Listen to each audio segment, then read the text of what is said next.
Well, good morning, everyone. Can everybody hear me? I'm not used to using a microphone, but I want to mention that we are taping this morning as it was something that many camps had asked for so that they can share some of the presentations that their staff aren't able to be here today to, they can share that and, provide this information to the rest of their staff, especially during staff training. We have some fantastic information to share with you this morning. I'm really happy to say that we brought back Dr. Pia, which for those of you who may recall, he was with us in 2006 and 2007. And we are really excited to have Dr. Pia back today to talk about water safety, drowning recognition, some other issues. My name is Sean Rogan. For those of you who don't know me, welcome to the 2015 Children's Camp Operators Seminar. I'm very happy to see so many friendly faces and really looking forward to another great camping season. I would like to take a moment to introduce our Health Commissioner, Dr. Alan Beals, who would like to say a few opening remarks. Good morning, Dr. Beals. You'll all be able to hear me. Not on the tape, though. Oh, okay. It's on. Just speak. Okay. Well, welcome. I have less than a few words, just one or two. Really, I thank you all for coming. It's really very important. The camping experience for all our children is such a positive, wonderful, important thing for their development as people. I've seen it in my own children and now starting in my grandchildren. And I just want to tell you, up in the state, I've been hearing that some of the counties and the state health department is talking about making certain trainings mandatory, but it's still voluntary. And quite frankly, I'm really not in favor of that, because our experience in Putnam County is that why come up with a solution where we don't have a problem? You are all doing a fantastic job, and I know you welcome the assistance that the health department provides, such as a program like this. So let's keep doing just what we've been doing. The health department will be there to support and assist you in making sure that it's a safe environment and a safe summer. And you just keep on doing your wonderful work, ensuring that children are having such a wonderful character-building experience during their camp experience. So thank you for coming. Okay, thank you, Dr. Beals. So I mentioned that we're taping this morning. What we will provide is through the Putnam County Health Department's homepage, we'll provide a link. Brian Austin, who is taping today, thank you, Brian, in advance, will post the video on YouTube and provide a link to the Health Department website. We will also provide the timing of each presentation so that you'll know how to skip ahead if you want to share with your staff the presentation on water safety, which I would encourage. The great presentation we have from Chris Boyle on vegan, vegetarian, and gluten-free, which was a big hit at the food seminar a couple of weeks ago. So I think that we are bringing you, based on your evaluations and based on the topics that you've asked us for, we are bringing you topics that hopefully will be meaningful to providing information that will make your camp a better place, a safer place. So I'd like to get into the first presentation this morning. Dr. Frank Pia, show of hands, how many people have heard Dr. Pia speak before? Okay, so about half the room. So we have half the room is a fresh audience, and the other half is looking forward to hearing you once again.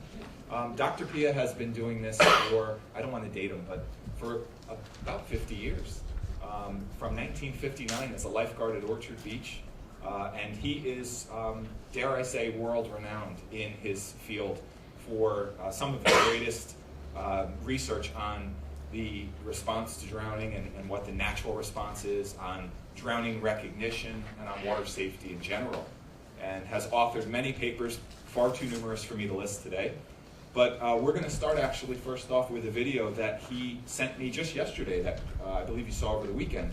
And it's a video that kind of shows exactly why, underlines and underscores exactly why we're here today and why Dr. Pia is here today. I'm just going to lower the lights a little bit so we can see it better. Mitch, can you play that video, please? Now, as I understand it, I don't speak Mandarin, but as I understand it, this was on the Chinese news over the weekend, Dr. Pia? I'm not sure when it first aired, but it was sent to me over the weekend. Okay. Now, we muted the volume because we can't understand what they're saying anyway. But you'll notice that there is a swimmer in the water that is in the process of drowning with a lifeguard looking, I would say supervising, but not really supervising, over the area. And as Dr. Pia will talk about in a little while, this really shows the instinctive response to drowning. Now notice there are people swimming in this pool that, as horrified as I was when I watched this for the first time, that actually bump right into the victim and don't realize this person's drowning. This is in a swimming pool. Okay, finally, after close to a minute, the lifeguard jumps in and realizes the person is drowning. And we don't know the outcome of this, but I don't think it was very good. But that video is unfortunately a far too common occurrence where people do not realize when someone is drowning. Now, Dr. Pia, who is far better a person to talk about this than I am, will give us some information which hopefully will provide good education on how to avoid these sorts of things. Dr. Pia? Thank you, Do Sean. you need anything with your... We can just do this. Okay, sure. No sleeping.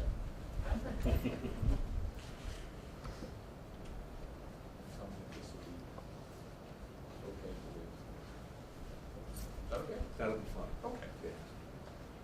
Good morning. Thank you Good morning. very much for coming today, and I hope the information I'm going to share with you will be helpful to your efforts in running your children's summer camp. The video clip that you just saw is extremely important because what it does is it really underscores the fact that we must train the lifeguards, camp staff, your lookouts, your aquatic managers in what the signs of drowning are, what the signs of the instinctive drowning response. So we cannot assume that it is self-evident because you see right here in this clip, the lifeguard looked at the child who was drowning, but didn't realize the significance of what he was looking at. So we have to drive this home to our staff. These are the signs you look for. If you see them, you go. And I'll get into that more in detail during the presentation. So the statement of the problem. From my perspective, there are three significant contributing factors to drowning at New York State regulated facilities. And I'm going to emphasize regulated facilities. That is, areas where they have lifeguards on duty or areas where they do permit swimming. So it is a failure to follow the New York State Sanitary Code, either Section 6.1, 6.2, or 7.2. There's a failure to follow the lifeguard training protocols of the American Red Cross and the lifeguard supervision protocols of the American Red Cross.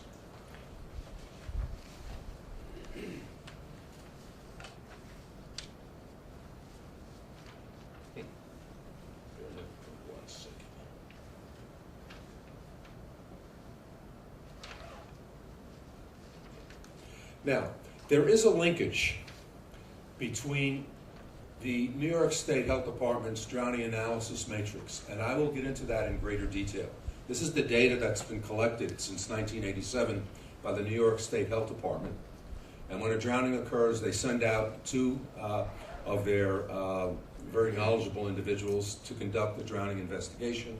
They write it up and they enter it into their data table. So you then have the drowning analysis matrix that's linked up with the sanitary code. You then take a look at the New York State Department of Health safety plan requirements, the American Red Cross's 3 injury prevention and control protocols for pools and waterfronts, and the lifeguard manager training program. Now, I like to look at this information here as a series of barriers that are placed up to prevent a drowning from occurring at facilities. So these are redundant safety systems. So you want to make the child have to pass through each of these barriers in order to drown. So you don't give them a free pass. What you do is you set up these multiple systems to prevent them. Just like the airlines, they have multiple redundant safety systems. Well, we have those concepts here in aquatics but very often I shouldn't say very often, when a drowning occurs, they haven't been implemented fully. So, what are the goals?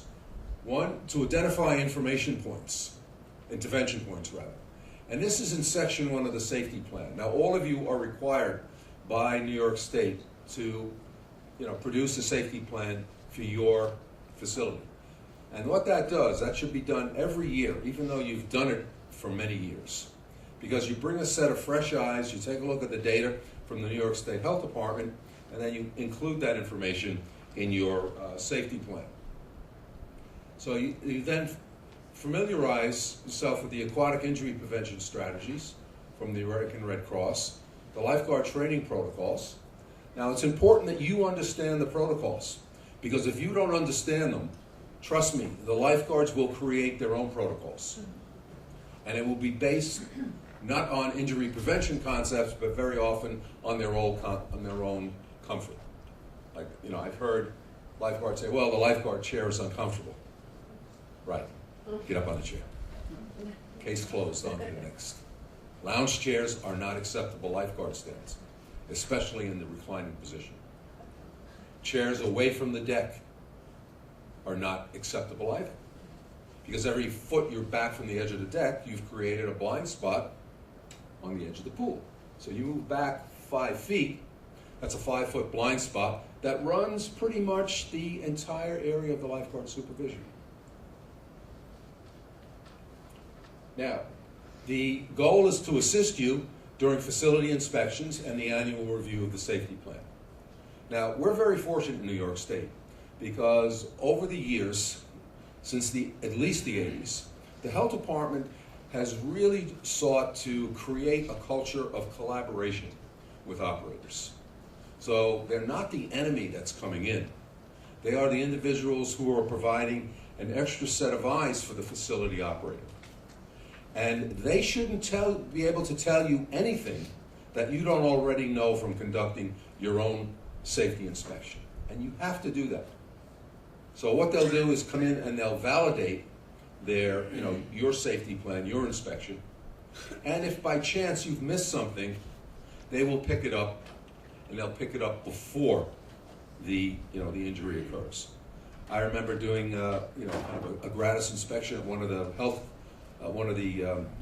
pools in Westchester, run by a very, very competent fellow, and came in and walked around, and I said, pretty good, except you got one big problem. He says, what's that? I said, come over here, take a look at the pool. So he looked out at the pool, and the next thing he said was, oh, shit. Well, what had happened, they had left up the competition flags for the backstrokes. And what that did was create a blind spot right across the area of one of the zones. So, extra set of eyes. Now, why do we need safety plans? Why do we need codes? I hear that an awful lot. There are some individuals who are involved in the field of aquatics and sadly drowning prevention who say, just leave it to us, trust us, we know what we're doing. Well, my experience has been, you may think you know what you're doing, but the health department has data in the area of the country that you're operating in that will lead you to formulate rules and regulations, because individuals left to their own devices do some very interesting things.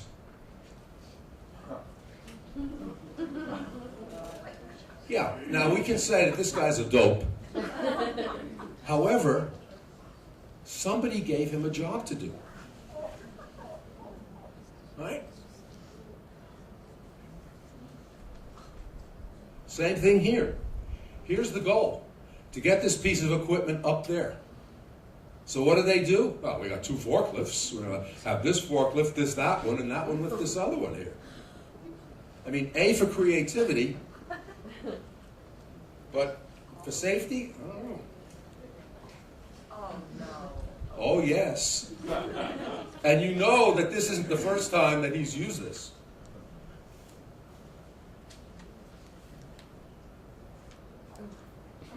Whoops. So again, he was given a job of transporting, I guess it's a bomb. But notice to the left-hand corner of the screen, what do you see? Hard hat. And then next to the hard hat. Foot, the leg. The leg? Yeah. So after this rolled off the dock, this fellow is sitting there. Oh, good. Now, here we have the New York State Department of Health inspectors. Okay? Here is the health inspector from New Jersey. And that's an example of bad stuff happens to the other person, does not happen to me.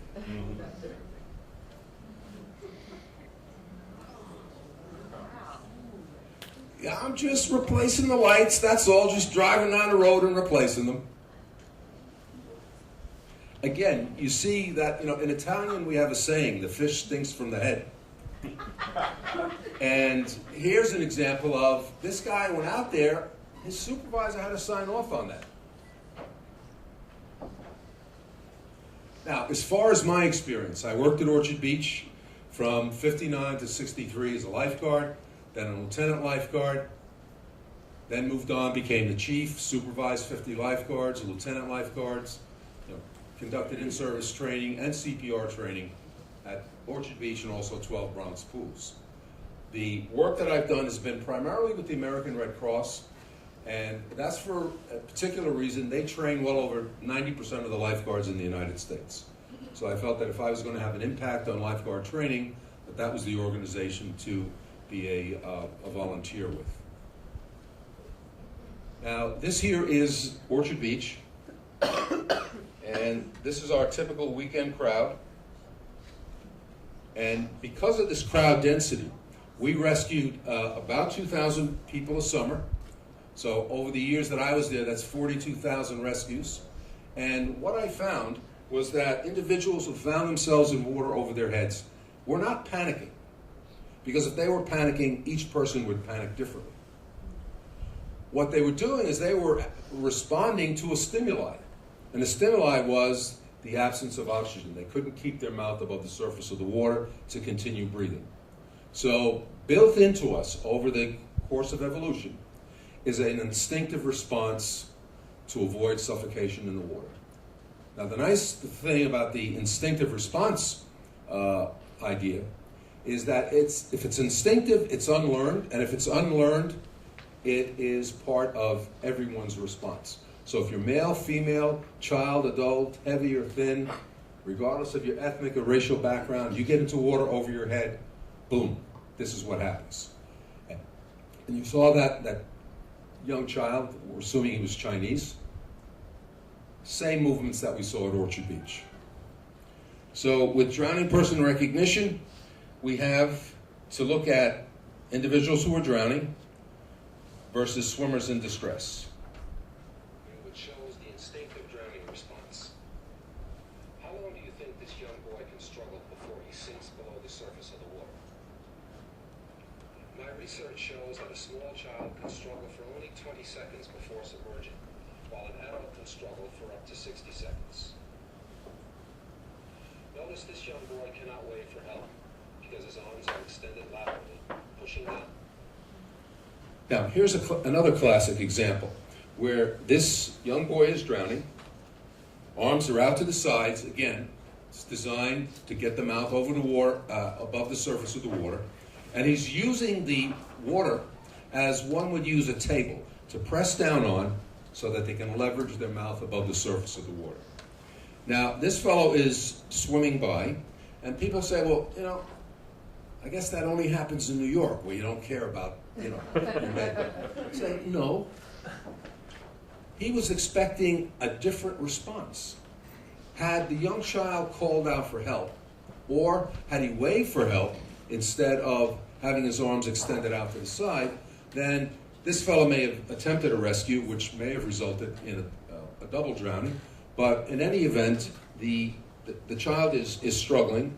And if you look close to the lifeguard, if you look closely at the lifeguard who's making the rescue, so he can raise his head out of the water to breathe.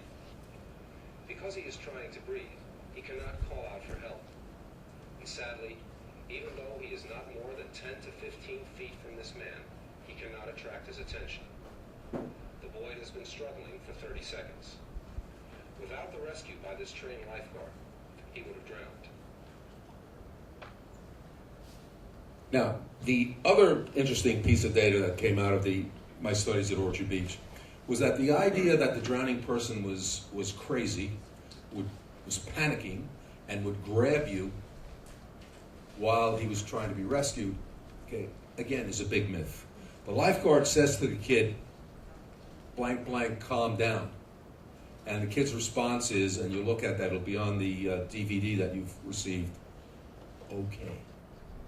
Once the drowning person has their mouth above the surface of the water, they're breathing.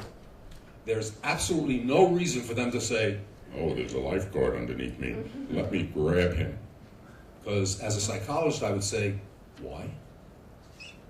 Why would you risk going back down into the water where you were drowning a couple of seconds ago just to grab on to somebody who is now holding you with your mouth well above the surface of the water? They don't care that you're having, that we didn't have rescue tubes down at Orchard Beach. Oh, we did have them, but we didn't use them. There was one day, lifeguard went in, tossed the buoy out to the side, took a dive. Kid never saw one of those rescue buoys before. So what he did what any other kid would do, he jumped on it. So he's on the buoy, there's a sling attached to the lifeguard. The lifeguard comes up and gets an enormous rope burn across his shoulder and chest, and told the chief what he could do with the buoy, and that was the last time we used them at the beach. Now, this is an important one to look at as well, because you see that, first of all, if this is a view that the lifeguard first sees, he only sees a head with hair. So there are some organizations that train lifeguards to look for facial expressions. Well, the problem with that is illustrated right here. What are you looking for? Hair in front of the face. What are you looking here? You're looking at a kid who's submerged, who's turned away from you. And again, this is a double drowning, and these are all actual. Let me go back here.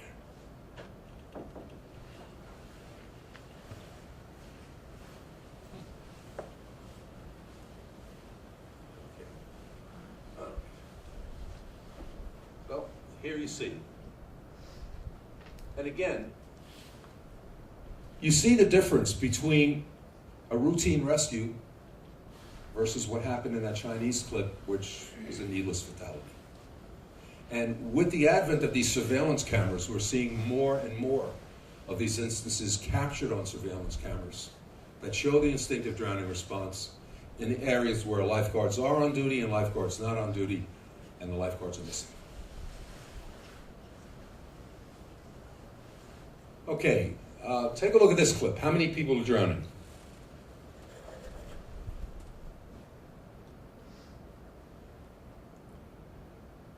Answers? 3 it is. Okay. 2 young ladies with bathing caps and a young man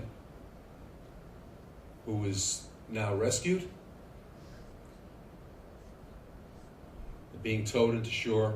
And again, quick rescues. Lifeguards knew what to look for. They saw the signs. Boom. Went in.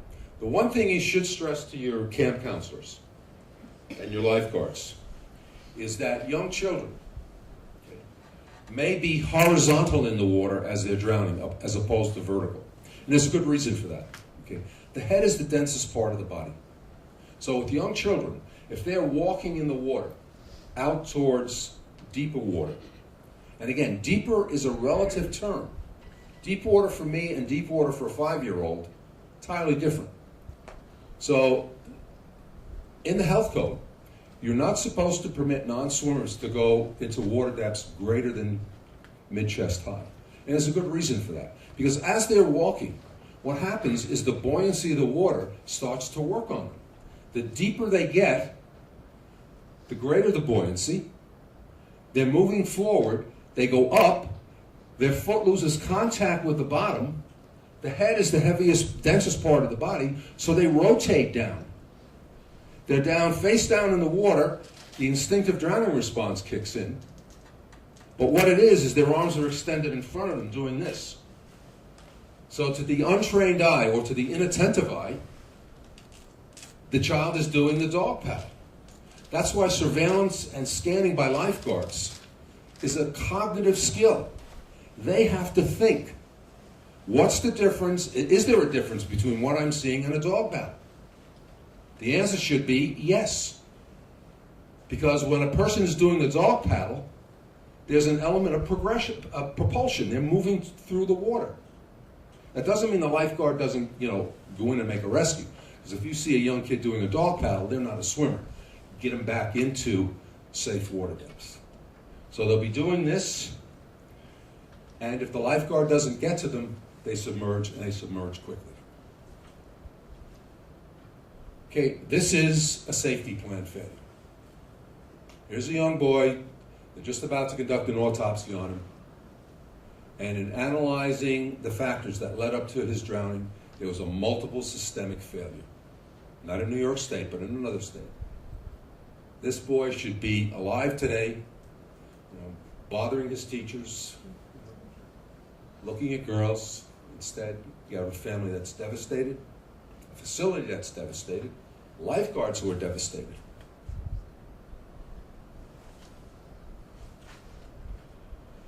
Now, in terms of drowning at regulated facilities, they're not caused because the lifeguards, the counselors were not trained.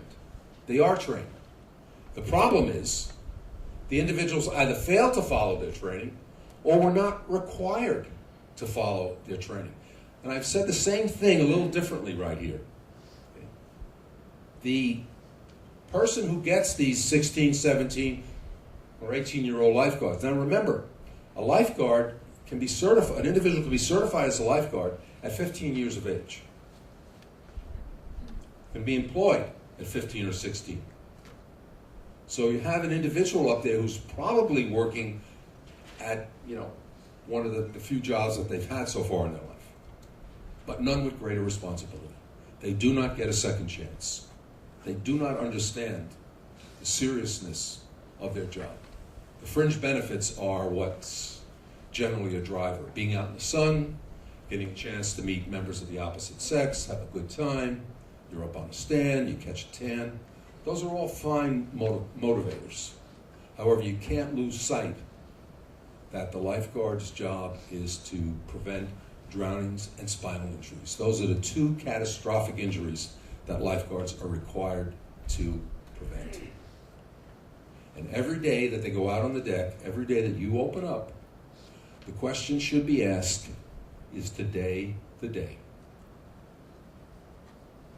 Forget about the fact that you haven't had a drowning at your facility in 15 or 20 years. That only makes it more likely that it's going to happen. And that there are times when I lifeguard, and despite having worked at Orchard Beach and done this for 50 years, I still get that feeling of anxiousness. The knees are a little wobbly in the beginning. The vigilance is up. And that's good. You don't want it to be debilitating, but you don't want it to be, another day at the pool. You wouldn't want to fly in a plane where the pilot said, another day flying. Now, the nice thing about the New York State Health Department is they've put together this drowning analysis matrix using data from 1987 to 2015. So you have this many years of data. Now the analysis is a 23-year ongoing analytical epidemiological study of drownings. Now, my proposal today is that the data that I'm going to talk about and pull and tease out of this matrix be put into your facility safety plan, because the data doesn't do any good unless we use it. And there's lots of fascinating information in the data. Now, I encourage you to download the statistics from the New York State Health Department, and that's the URL. And if you have any trouble downloading it, if you contact Sean or a member of his staff, they will give you the URL or possibly even forward it to you. So, in terms of the Department of Health Enhanced Safety Plan, you start off with using the data that I'm going to talk about shortly. You link that up to the New York State Sanitary Code, copies of which are up on the desk there. The American Red Cross Aquatic Injury Prevention Protocols, lifeguard and counselor supervision, and also lookout supervision, pre-service training, testing for your lifeguards, then in-service training for lifeguards, counselors, and lookouts. And you got to get the three groups to work together at your facility. They're all important in terms of drowning person recognition and injury prevention. Then you have your facility manager procedures. That is, are they going to ensure that the training principles that are present here and the codes and the data is all being utilized? And then the head of the camp also has to be involved. Because when the head is involved, he or she makes sure that the facility manager or the lifeguard manager is out there doing his or her job, and that the lifeguards are doing his or her job. Now, in terms of the enhanced safety plan, you have the data from the health department, you have your daily beta supervision policies. How are you going to react to emergencies? And the reaction to emergencies has to be something that's thought out ahead of time and practiced, because if it's not practiced, it's not going to happen. Provide first aid and summon help. We'll talk about that. Your appendix should include the parts of the sanitary code, and these should be these codes should be shared with your staff. They need to understand these as well. The more information they have, the more buy-in they will have to preventing drownings at these facilities. It's kept on file at the pool, and then you add this to the policies and procedures manual for the lifeguards and your camp administrators. Now, here's some of the data from 1987 up to 2010. They're analyzing the 5 years from 2010, 4 years, 2010 to 2014. So we see that in terms of drowning at beaches, there was 86 in this time period. 4 children's summer camps, 10 at temporary residences like hotels, dormitory shelters, 20 at state parks, and 52 at condos and spas. In terms of pools, you see 3 at state parks, 9 at children's summer camps, 25 at residences, and 48. So that gives you a little flavor of where the drowning is going to occur. And the question that you're going to be asking yourself is my camp going to be one of these 4 to 9 ones that had a drowning? Now, drownings in indoor facilities, no big surprise here. We see that they're pretty evenly distributed after February. Why there's a peak in January, not clear yet. You see it does go up a little in July, which is a time where you would expect more usage. Outdoor facilities, no big surprise here. They're closed until May. June it peaks. July goes up to 63, then down to 41. So that tells you that your plan better address the causative factors that caused the peak from 21 to 63. Time of day. Very interesting. You see that the witching hour starts at 12, go up to 19, at 1 o'clock, 25, at 2 o'clock, 18, 19, 26, 26. So something is happening there. When I first looked at this data, I said, well, that makes sense. That's when it's most crowded. The nice thing about data is that it tells its own story. We leave our preconceptions behind. Beta is present at the time of drowning.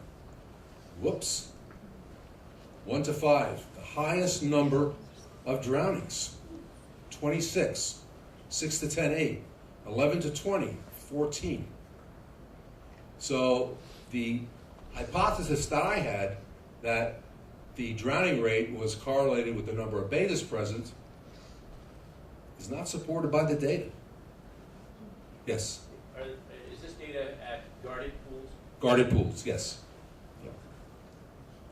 So, data calls me to ask another question. Well, what's going on? Well, if there are 1 to 5 bathers and there are the highest number of drownings, what do you think the lifeguard was telling himself or herself?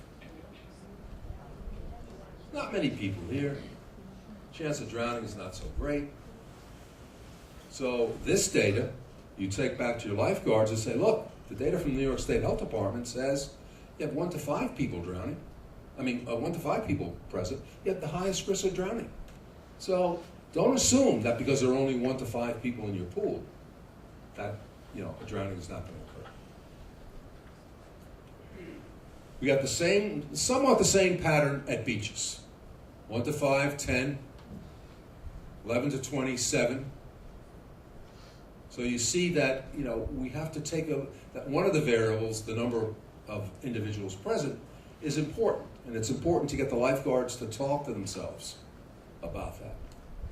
And not to assume that because there's few bathers there, the drowning is not going to occur. What's the other variable besides the number of bathers present you think is correlated with drownings?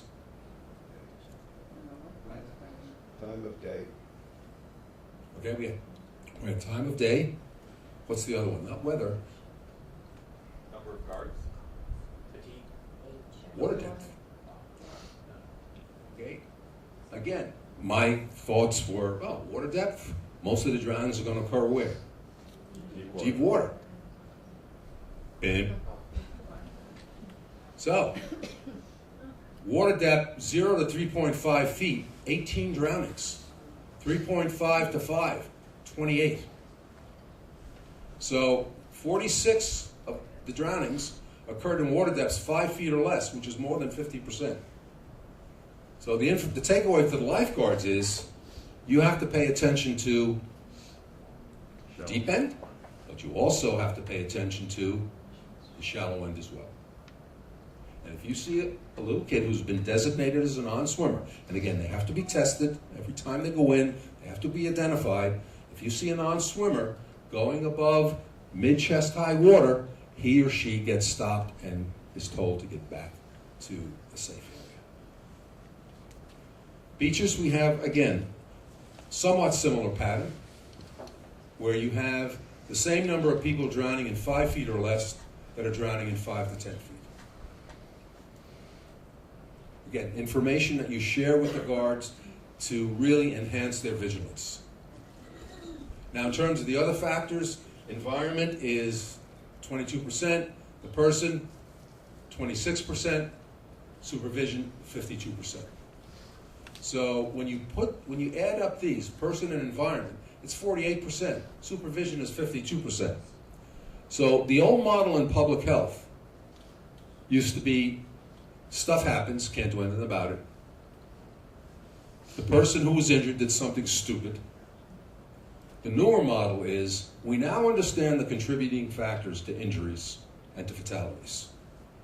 We understand the concept of redundant safety systems, and we can put barriers in place to prevent these drownings and spinal injuries. So in terms of your environment, you see the contributing factors here.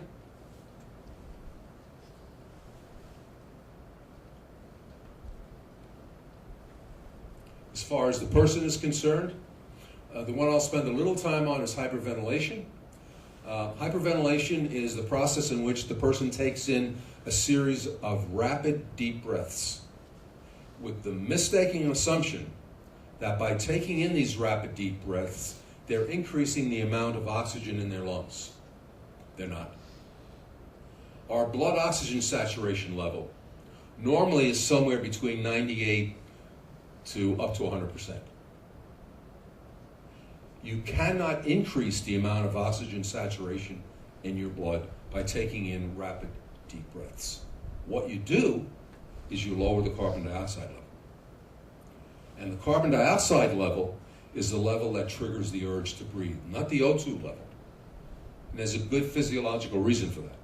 Because if it was the O2 level that signaled the urge to breathe, by the time it signaled the urge to breathe, you would be at a point where you're about to pass out. So by taking these rapid, deep breaths, what you do is you lower the CO2 level, which is great because that enables you to swim, another 20 or 30 yards underwater. But what happens is that you will use up your oxygen before the CO2 level says, breathe. So it's not unusual to see people swimming underwater, and their arms are moving slower and slower. To the lifeguard, if he sees that, he says, oh, the person is swimming. They're not swimming because they're not going anywhere. And if you see a person hyperventilating, you train your staff to tell a person you can't hyperventilate. If they continue to do it, the facility manager comes, talks to the person. The person's a pain in the ass, tell them, get out of here. Simple as that. It's non-negotiable. Because I can guarantee you, just as the fellow who was training to be a U.S. Navy SEAL, along with a lifeguard employed by the city of New York, were practicing increasing their breath-holding capacity, both of them drowned in a pool with lifeguards watching them. So I put that in the category of somebody about to dive into shallow water. You don't give them a second chance. Okay, again, with the safety plan, this is kind of a review. You just have to concretize, verbalize, and operationalize. If it's not part of your operation, you don't have it. Again, the key point is not written, not said. Because communicating information verbally is one method of encoding information. Visually, we take in a lot more information and the retention rate is much higher.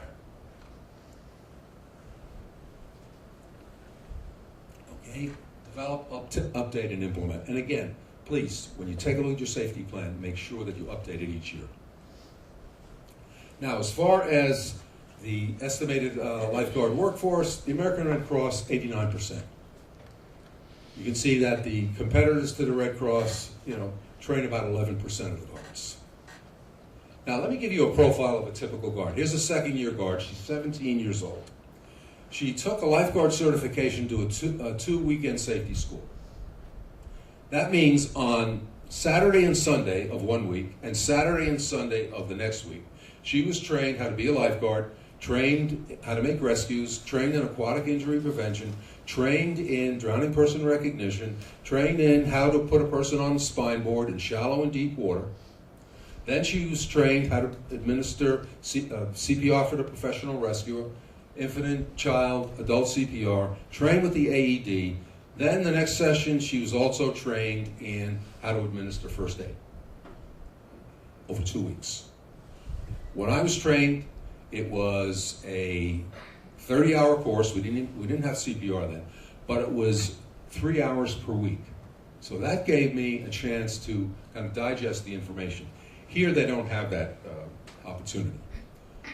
There was no pre-service testing at this facility, and you should pre-test them, because you don't know how much retention they have, even if the guard has been certified a year ago or 2 years ago. They may have not practiced their skills over that 2-year period. Make sure you have a policies and procedure manual. Make sure that there's in-service training. And that doesn't mean the lifeguard just swimming back and forth. We know that the decrement rate in administering CPR drops precipitously after a couple of months. That's why the American Heart Association and various other organizations recommend that for lifeguards and other non-professional individuals, that they be certified every year. And there's some debate about moving it up to 2 years, but that was done for reasons other than public safety. She was unaware of the contents of the safety plan, but yet she has a duty to respond. Okay?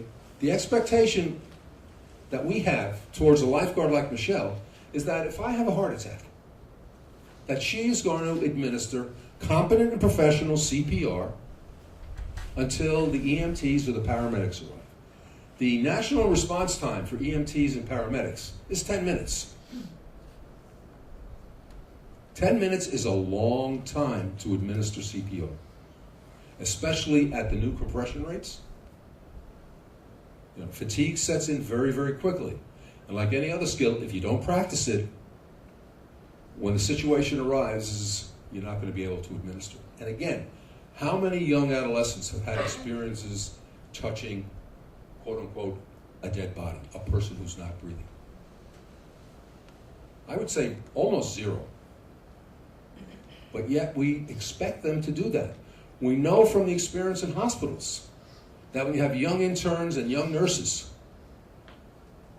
when they have their first arrest, some of them, quote unquote, panic. They're overwhelmed with stimuli. And then, the senior attending or the senior person there will step in. On the deck, nobody steps in for the lifeguards unless there's a nurse or a doctor. So the Red Cross trains 89% of the lifeguards in the U.S. They have aquatic injury prevention strategies, communication, facility surveillance, and patient surveillance. Now, with communication, you inform, you educate, and you enforce. Okay. In terms of facility surveillance, you design out hazards, you do inspections, patient surveillance, recognize target behaviors, such as the instinctive drowning response, scanning techniques that are taught in the Red Cross program, where are the lifeguards positioned, what's their area of responsibility, do they have surveillance breaks, and is this being supervised properly? So you inform, educate, enforce. What do you inform them about? Well, New York State Department of Regulations. You do it through signs, facility rules and regulations, and a facility plan. Now, here's a key point. With your lifeguards, when they are educated, okay, it is not a long, drawn-out thing. They get the person's attention, they explain the hazards, the consequences, and they give alternatives. Excuse me, sir. I see that you're about to dive into 5 feet of water, okay? If you do that and you miscalculate the angle of your dive, and you have less than half a second to correct that, your head will hit the bottom, your neck will snap, you'll be in a wheelchair for the rest of your life. Those are the consequences. Alternatives, if you want to dive, go in the deep end. That's it. And the lifeguard does that while scanning back and forth. So that's one example where they can multitask. The person gives them a hard time, they don't get into a debate with them. That's why you have the facility manager or an off-duty lifeguard. The person insists on diving in, they have to be expelled. Because if they don't and they dive in, what will happen is similar to a case in South Carolina where these kids were doing what they call suicides, where they would run into the water, do a reverse cannonball into shallow water. Lifeguard warned them to stop 3 times. They did it again. He sat them out 2 more times. What do you think happened on the 6th time? Yep. One kid went in, didn't come out of the cannonball, head hit the bottom, quad, and the parents sued, and they collected. So, what do you enforce? Drowning and spinal injuries. These are catastrophic injuries. No second chance. And again, once you aspirate water, bad things happen. Having given CPR to well over 50 drowning persons, it is not a pleasant experience. The person vomits, their bowels cut loose, so you have this noxious stimuli, and you know what it's like to smell vomit. And also, when the bowels cut loose, that's not pleasant at all. So you have these olfactory stimuli coming in, plus touching a dead body, plus trying to oxygenate the lungs. That's an awful lot to ask of a young lifeguard who's never done that before. So, both organizations, Red Cross and Health Department, design out hazards, and here they're listed here, and they inspect the facility. You have an opening safety check, an on-duty, and a closing. So 3 times a day you conduct a safety check. Again, redundant, multiple barriers that you put up.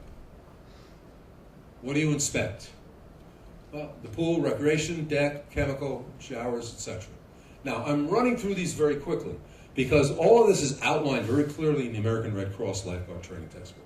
You should have a copy of that as a children's camp operator.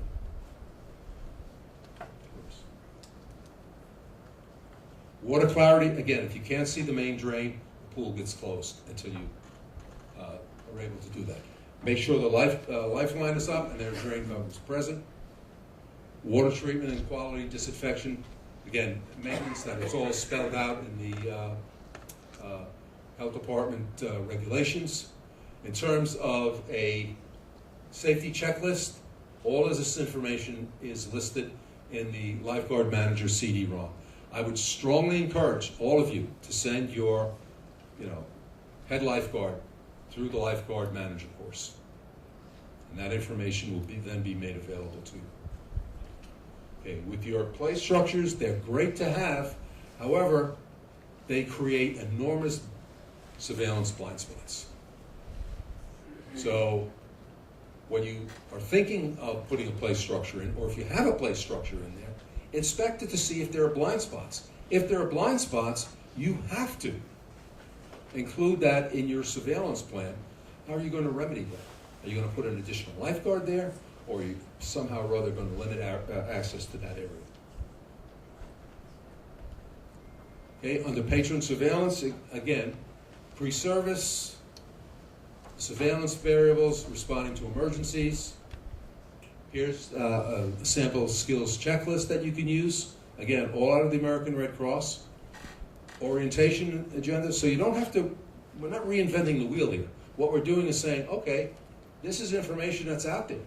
Let me just make sure that that's included in my lifeguard manual and my facility and operations. So again, we want to teach them to recognize target behaviors. And again, it's not something that's self-evident. They have to be trained in that. It has to be reinforced. Scanning techniques and strategies, just use the one that's in the American Red Cross textbook.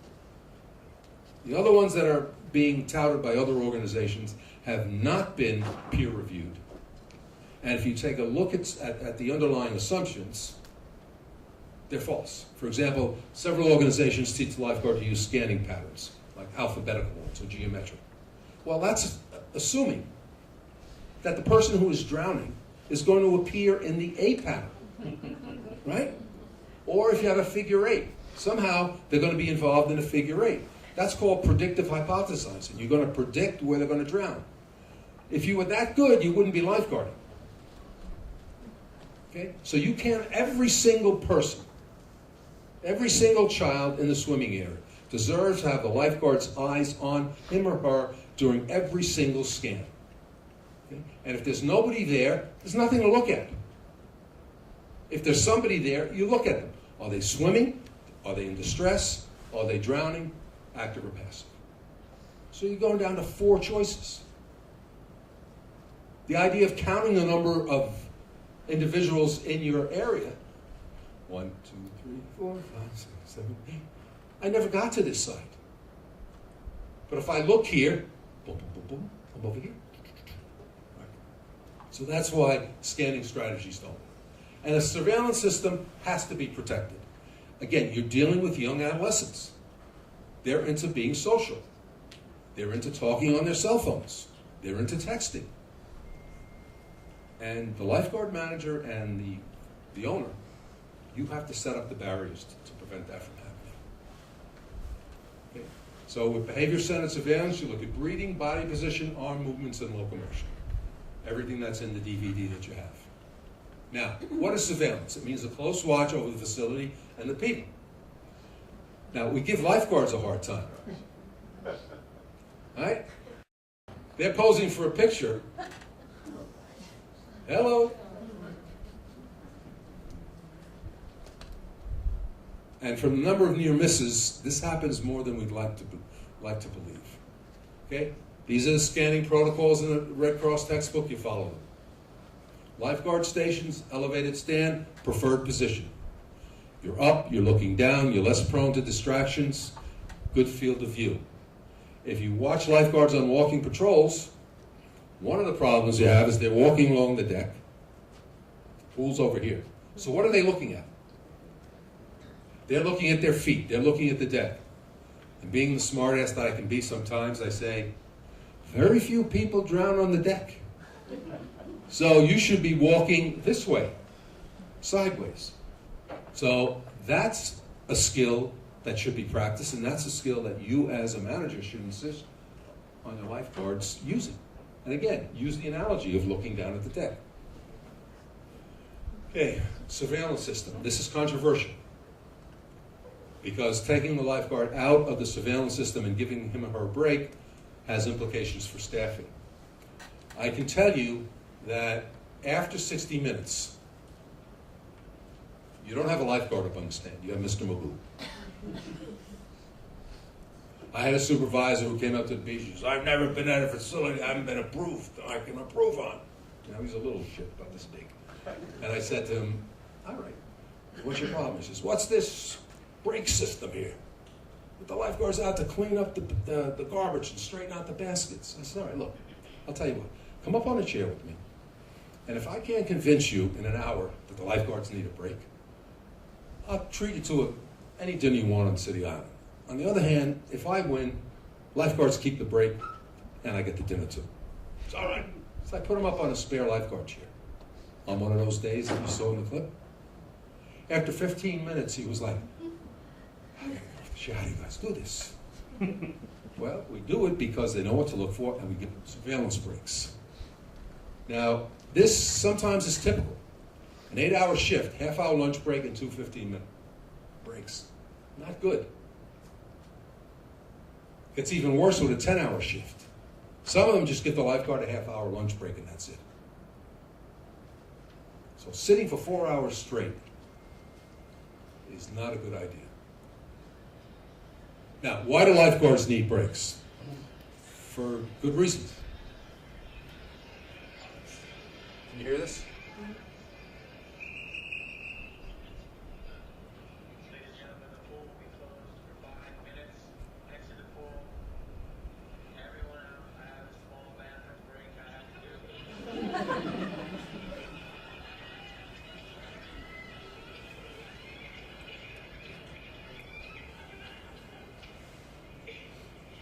Pool open in 5 minutes. Thank you.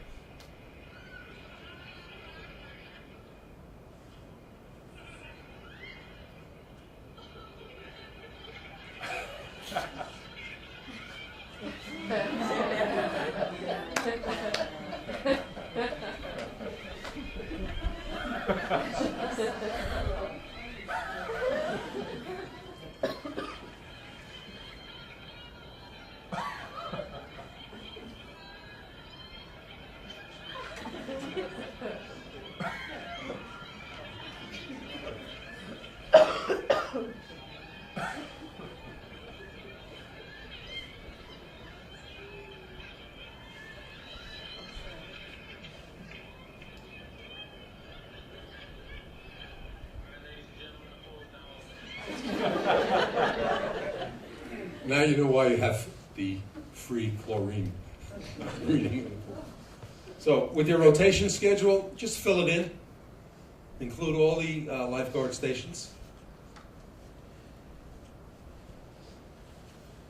In terms of your surveillance system, you have the New York State Inspection Report. Audits, you can bring individuals in.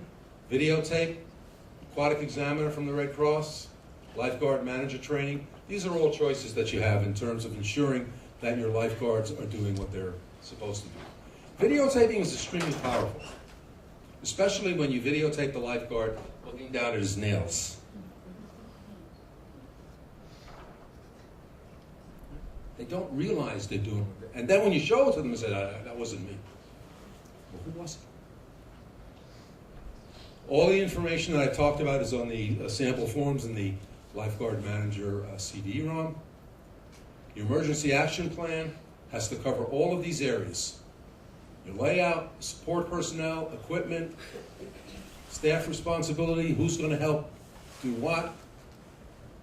Okay. Breaks down staff responsibilities, and each of these items should be a topic sentence with supporting information in your book. Your emergency action plan should answer all of these questions. How is each staff member going to respond? That includes your lifeguard staff as well as your support staff. Who covers the vacant zones? Who meets the EMS?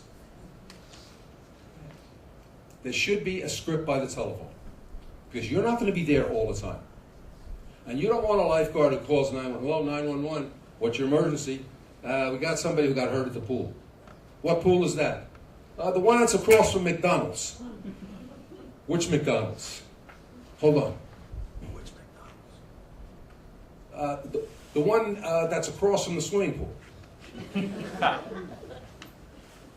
Again, how many times has a lifeguard called 911? Chances are not many. So you want the script there.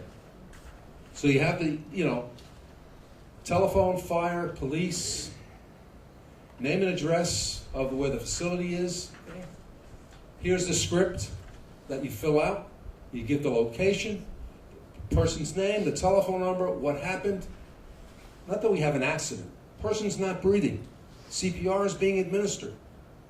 So then they immediately know what kind of ambulance to send. If they have paramedics, that's going to be even better than having the EMTs respond. Again, you don't hang up first, you let the EMS dispatcher hang up. Single guard facility, remember that guard is it.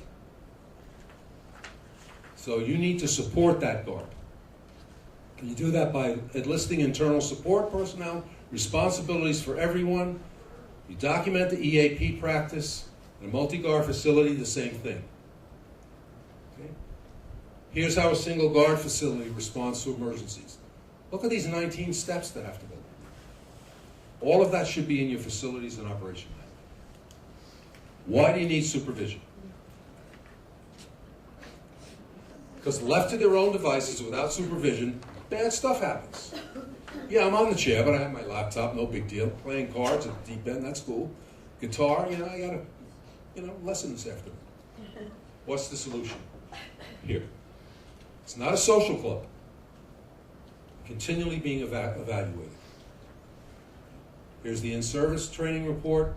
And again, the goal, really, my ending is today with you. This is really your beginning to make sure that you don't have one of those 4 to 9 drownings that occur at children's summer camp. So Michelle, she passed her pre-service testing. Facility has a policies and procedure manual, multiple in-service training during 15, and she's read the facility safety. I've gone over a little bit. Any questions? All right, thank you very much. You've been very attentive. Appreciate it.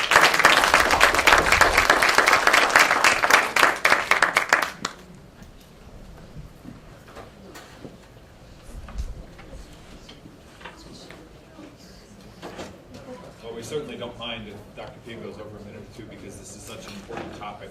Any questions for Dr. Pia before we cut him loose? Our next topic, and please feel free to get up and use the restroom or grab a cup of coffee or something throughout this morning. We'll have a break after the next presentation.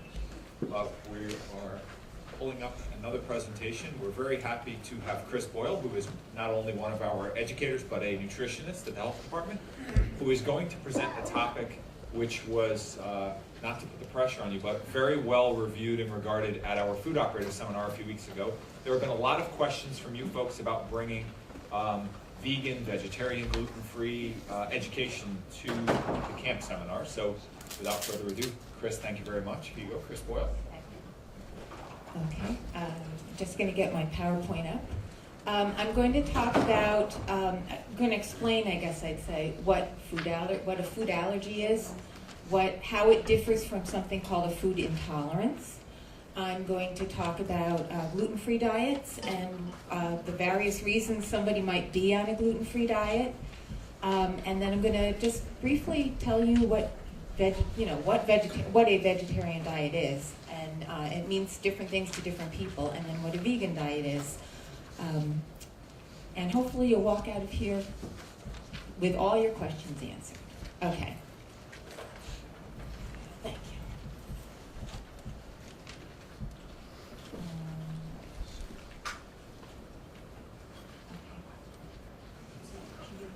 Okay. Just letting Dr. Pia get his stuff. Okay. So first of all, what does the word food allergy mean? A food allergy is actually a reaction of the immune system. It's like an alarm system going off in your body. Usually it's a protein that's in a particular food that your body does not respond well to, that it has this allergic reaction to. Symptoms of an allergy can really vary, and they can vary every time somebody has an allergic reaction. They can occur within minutes, or they may be delayed. A person might not begin to realize they're having an allergic reaction to as much as something like 2 hours later. They can be as mild as a runny nose and itchy eyes, or they can be severe and life-threatening. If you have somebody that has an allergic reaction, hopefully you have an EpiPen at your camp. Hopefully whoever the child is or the adult is carries an EpiPen because they realize they have an allergy, or your nurse would have an EpiPen. You want to use that EpiPen right away and then call 911. The EpiPen is just going to save you some time. It's not necessarily going to stop the entire allergic reaction from happening. Okay. 90% of food allergies. I think there's something like 170 foods that people could be allergic to, but 90%, or 9 out of 10 times, it's one of these. It's an allergy to one of these 8 foods. So milk, eggs, peanuts, tree nuts, fish, shellfish, soy, or wheat. Before I advance to the next slide, that middle slide is a picture of what an EpiPen looks like, just in case somebody has never seen one. There is a handout. I don't know if it's actually in everybody's folder or if it's the back table, and it's about food allergies. And everything, pretty much everything I'm going to tell you about food allergies is covered in that handout. You know, sometimes we get handouts and we never really look at them. So I'm telling you this information, but I also want you to know this information is in that handout, including how to use an EpiPen. So just in case it's something you're not familiar with, it's actually very easy, and they describe how to use one in that handout. I do want to tell you two examples that I've experienced with food allergies.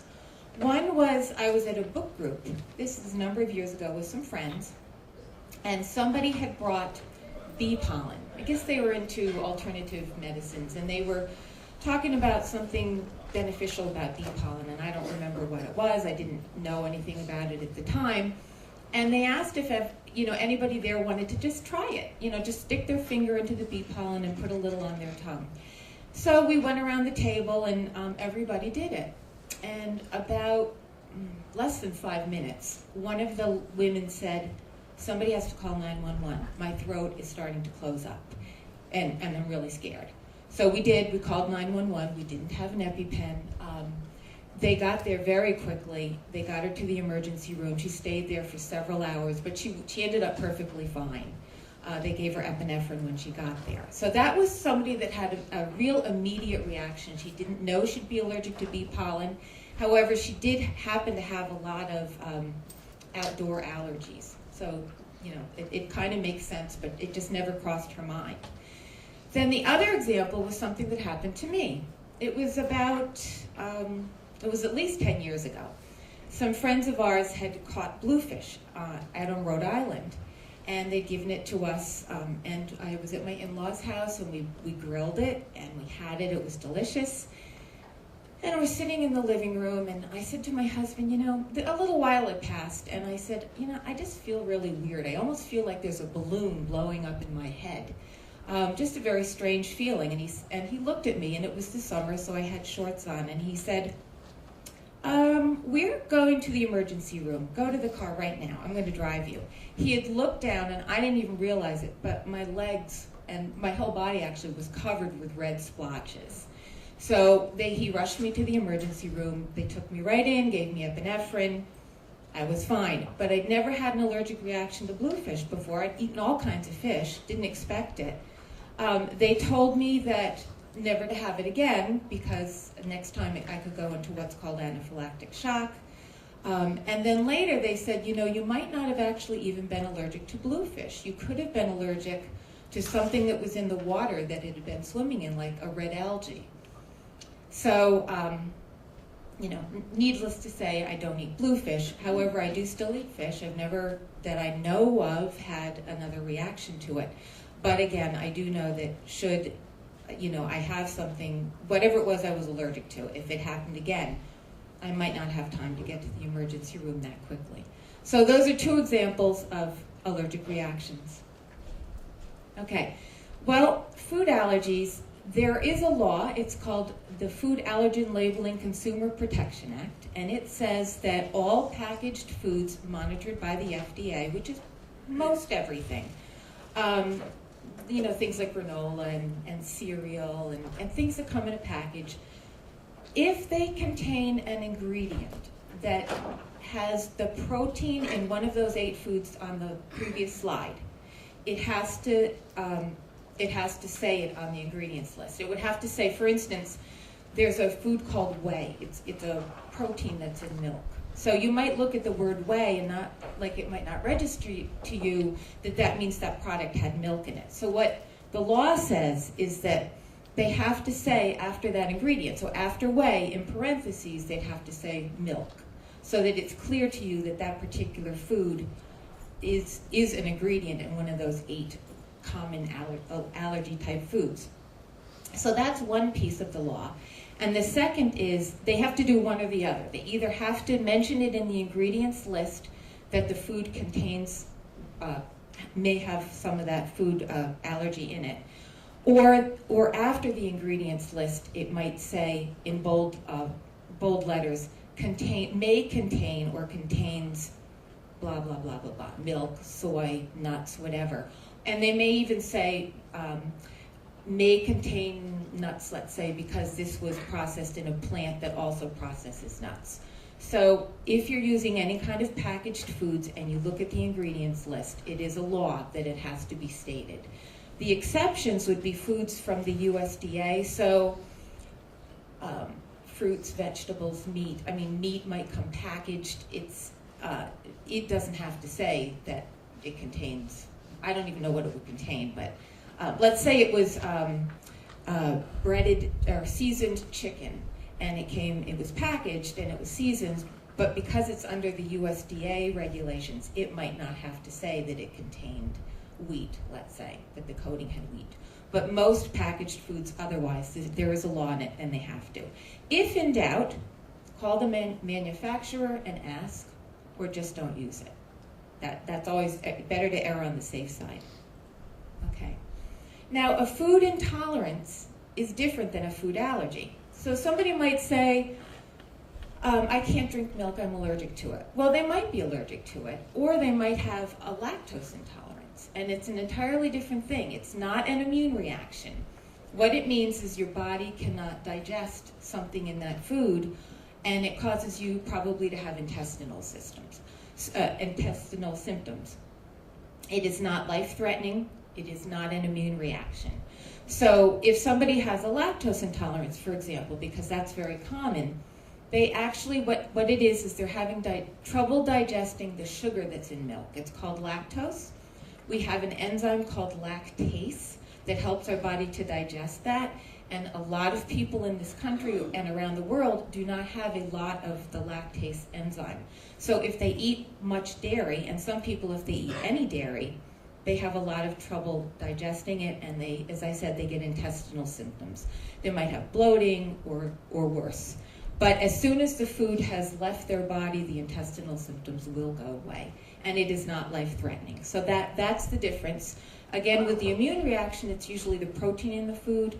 With an intolerance, it could be something else entirely that, for whatever reason, your body doesn't digest it well. Okay. This is the topic that I think a lot of people, they don't really understand what it is, what it means.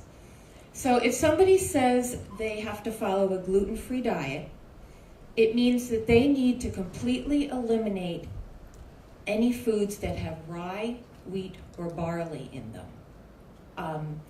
Sometimes people will say they also have to avoid oats, but oats don't really have the protein in them that they're allergic to. They don't have the gluten in them, but they often are processed in plants that process wheat, rye, or barley.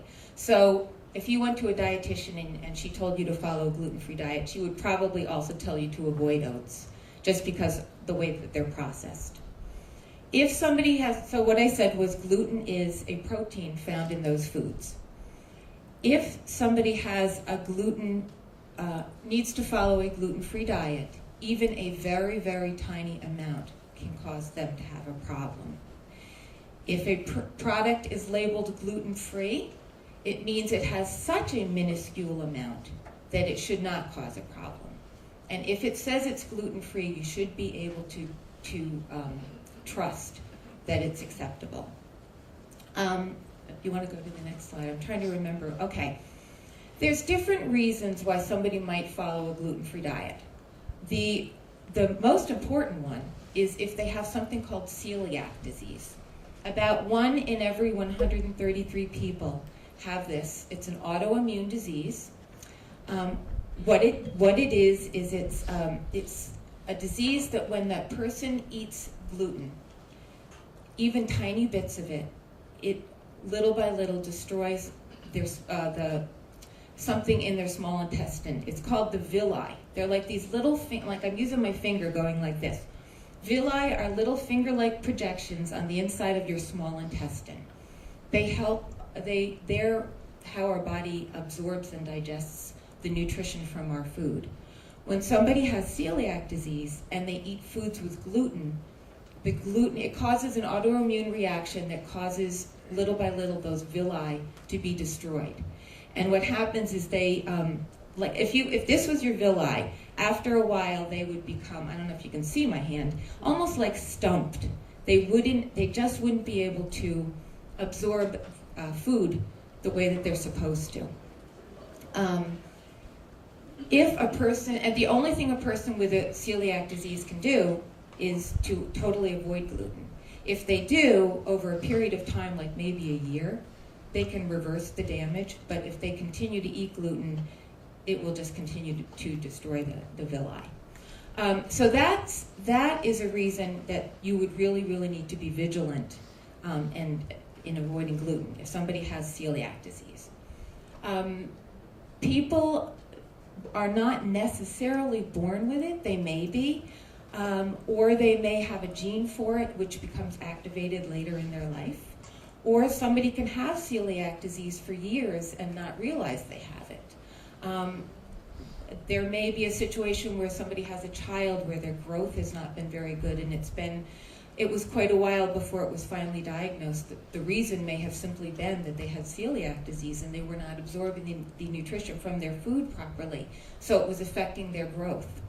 Or somebody, an adult, might realize they have osteoporosis, never thinking that they might have celiac disease, and because of the celiac disease, they were not getting the nutrients from food to help their bones the way they were supposed to, and eventually it led to osteoporosis. So there's a lot of things that can happen if somebody has celiac and doesn't follow a gluten-free diet. Then there's something called gluten sensitivity, or again, gluten intolerance. This means the person doesn't necessarily have celiac disease, but when they eat foods that have gluten in it, they have a problem. So maybe, again, they have intestinal symptoms. So they, too, need to avoid gluten in order to feel well. But in their case, it might not be affecting the villi in their small intestines. They just have intestinal problems when they ingest gluten. And then the third, which unfortunately may be the majority of people in this country that follow a gluten-free diet, is because it's kind of a fad. People think that, well, if you follow a gluten-free diet, it's healthier. Or if you follow a gluten-free diet, you're going to lose weight. Well, you might lose weight because a lot of the foods that contain gluten might be the same kind of foods that people tend to overeat. Breads, pasta, cakes, cookies, they're all going to have gluten in them unless they're made specially and then are gluten-free. But yes, if you eliminate those and those are your trigger foods, the things that you tend to overeat, then you probably will lose weight. But a person on that kind of a gluten-free diet, you may not have to be quite as careful. Really, if you talk to somebody and ask them, why are you following a gluten-free diet? And they say, well, I just think it's healthier. They may just think, well, if I avoid, gluten-free to them may just be avoiding bread and avoiding pasta. But it is something that you need to ask the person. If somebody at camp tells you they follow a gluten-free diet, you really do need to find out, why are you following it? Do you happen to have celiac disease? And if so, then you're going to need to understand what you would need to do to help them not ingest gluten. Okay. So as I said, gluten it's a protein. It's in wheat, rye, and barley, and a lot of foods have those ingredients in them that you would never expect. One of the handouts also is a gluten-free handout, and it gives you an idea of the range of foods that could potentially have gluten in them that you would never think had gluten in them. You're pretty safe when it's a natural food like a fruit or a vegetable, meat, fish, or chicken, eggs, milk. But once you get into something, again, that's a processed food, cereals, granola, bread, things that come in a package, they very, very likely may have gluten in them. Even things you don't think about, like certain spices or a coating on something, bouillon. Who would think bouillon could have gluten in it? But it might. It will tell you on the label if it should tell you on the label if it might contain gluten. However, there's a list I gave you that will also give you an indicator of what you might need to be looking for. And if somebody has celiac disease, more than likely, they can tell you what they have to avoid. So usually people that have it, they become quite educated about it. So what you would need to be concerned about really is probably cross-contamination.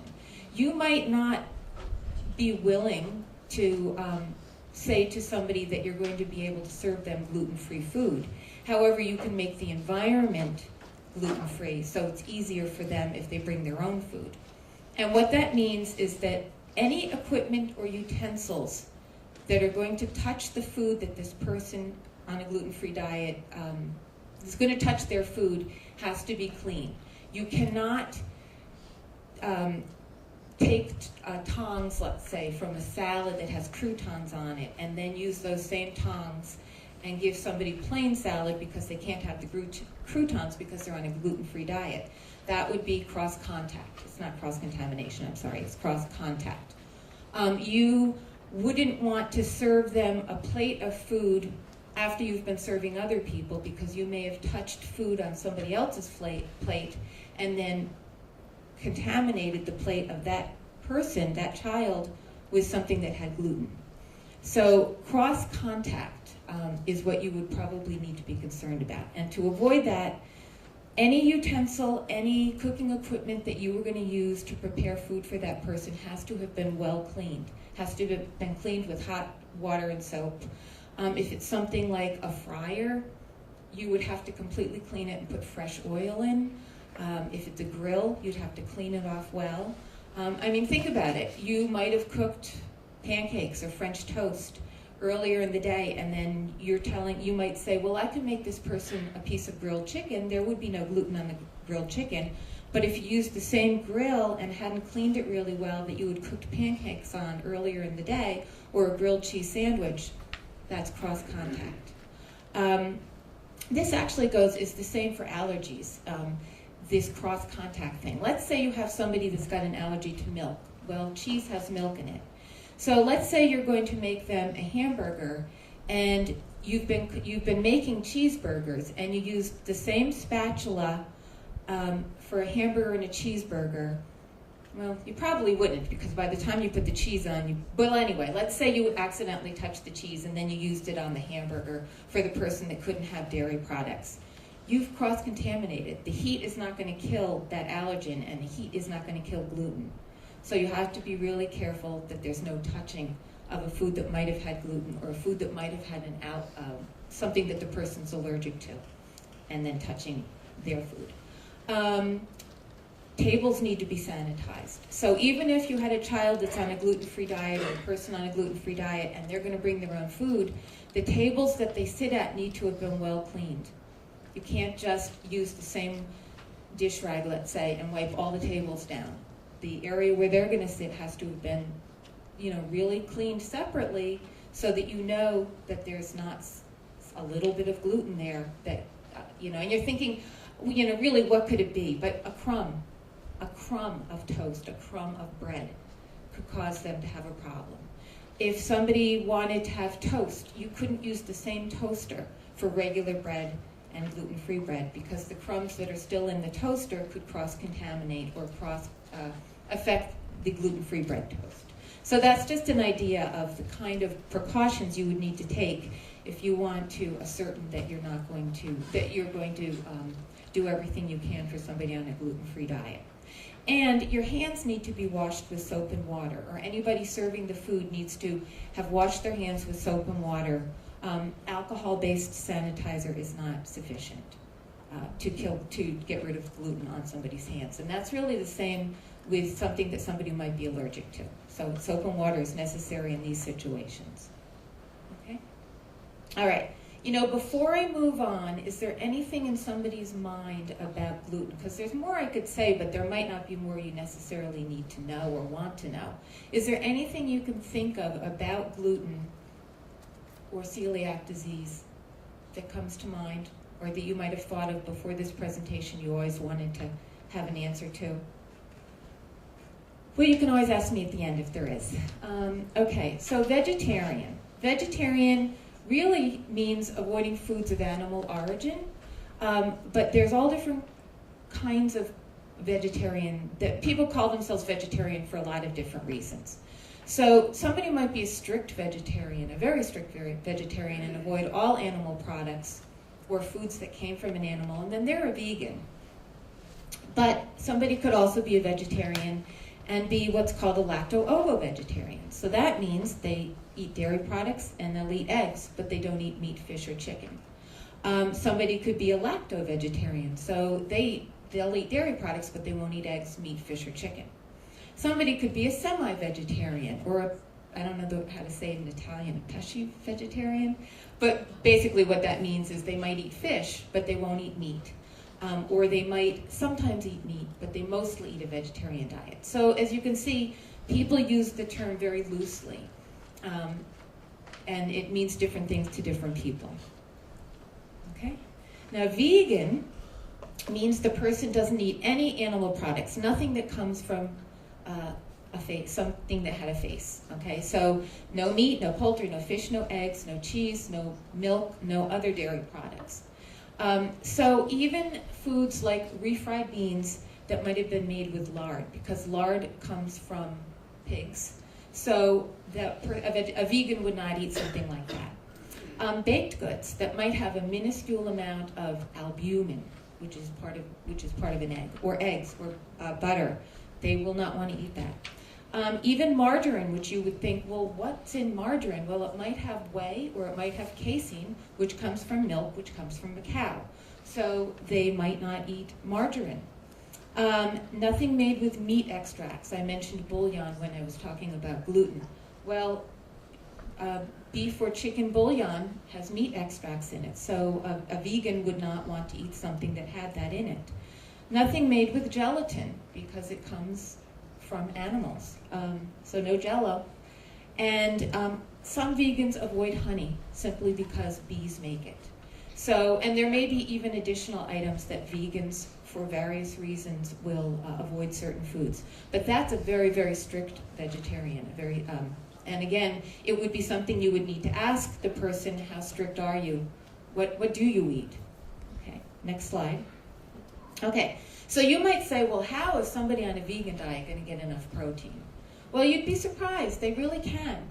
But they need to eat in a healthy manner. It's very, very rare for somebody in this country to have a protein deficiency, unless they're not eating enough food, period. Then they might have a protein deficiency. So, first of all, protein is important. It's important for building and repairing our cells. It's important for having a healthy immune system. It is made, protein in foods gets broken down in the body into its building blocks called amino acids. And those amino acids then get used by our body for these functions, for repairing cells in our body, for keeping our immune system strong, a number of things.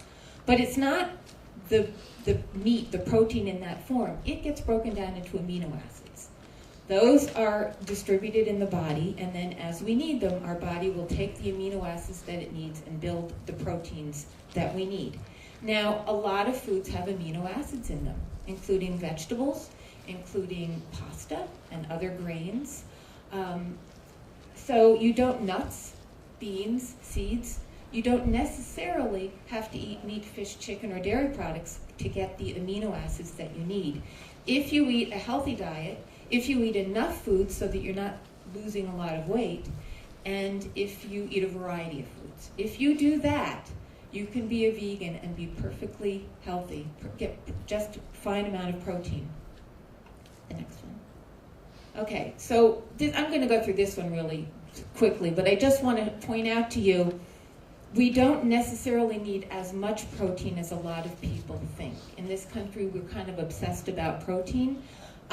You only need about 0.8 grams of protein per kilogram of body weight. And a kilogram of body weight is it's 2.2 pounds. So it's a little less than half of your weight. So somebody that's 155 pounds is about 70 kilograms. You multiply that by 0.8 grams of protein, and that indicates that they really only need about 56 grams of protein a day. If you're an athlete, if you're recovering from an illness or a burn, let's say, a bad burn, and during times of growth or repair, you may need more protein than that. But an average person on an average day, that's a pretty good formula for figuring it out. And it actually has a margin of safety in it. So that should be plenty. Okay, and what I want to show you is how easily a person can get that amount of protein. 1 4-ounce hamburger, which is not huge, that's about the size of the palm of my hand, has about 30 grams of protein. If you added in the protein in the bun, you've probably added in another 3 or 4 grams of protein. If you add a slice of cheese, you've added like another 7 grams. So a cheeseburger on a bun, you're up to about over 40 grams of protein. For that person that I said needed 56 grams of protein, there's a huge chunk of their need right there in the day. And yet in this country, we seem to think we need it at all 3 meals and sometimes as part of our snacks.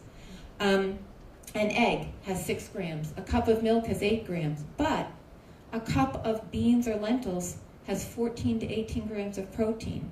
A quarter cup of peanuts has the same amount of protein as a glass of milk.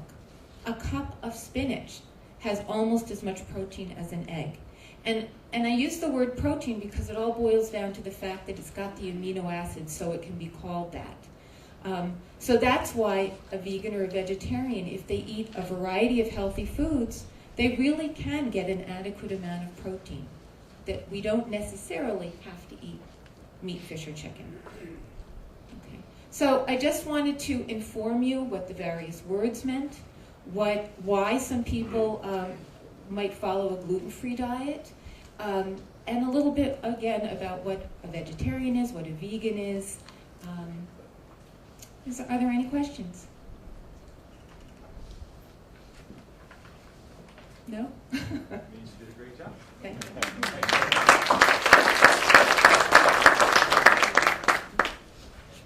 Okay, we're going to take a short break. Allow everybody a chance to get up, get something to eat. There's a resource table in the back of the room. There's some great camp director resources. Let us know if you need anything. See you back in about 15 minutes.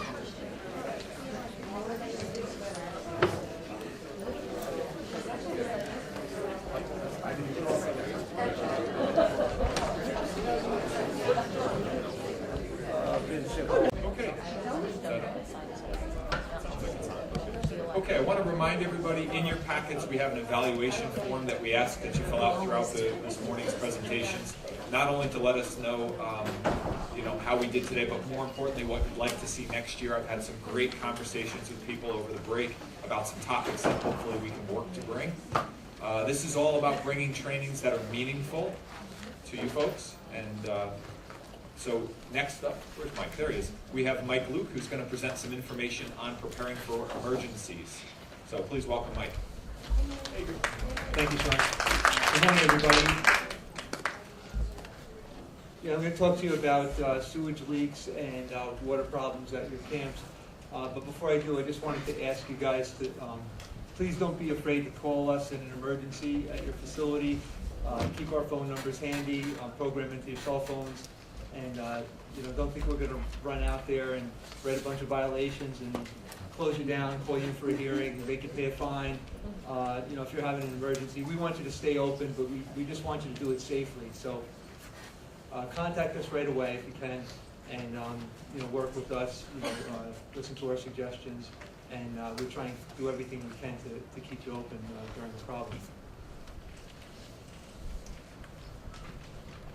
There's also some brochures in the back on the resource table on septic systems and water supplies, if you want to get more information on that, and also PowerPoint presentation copies of that are back there if you need that.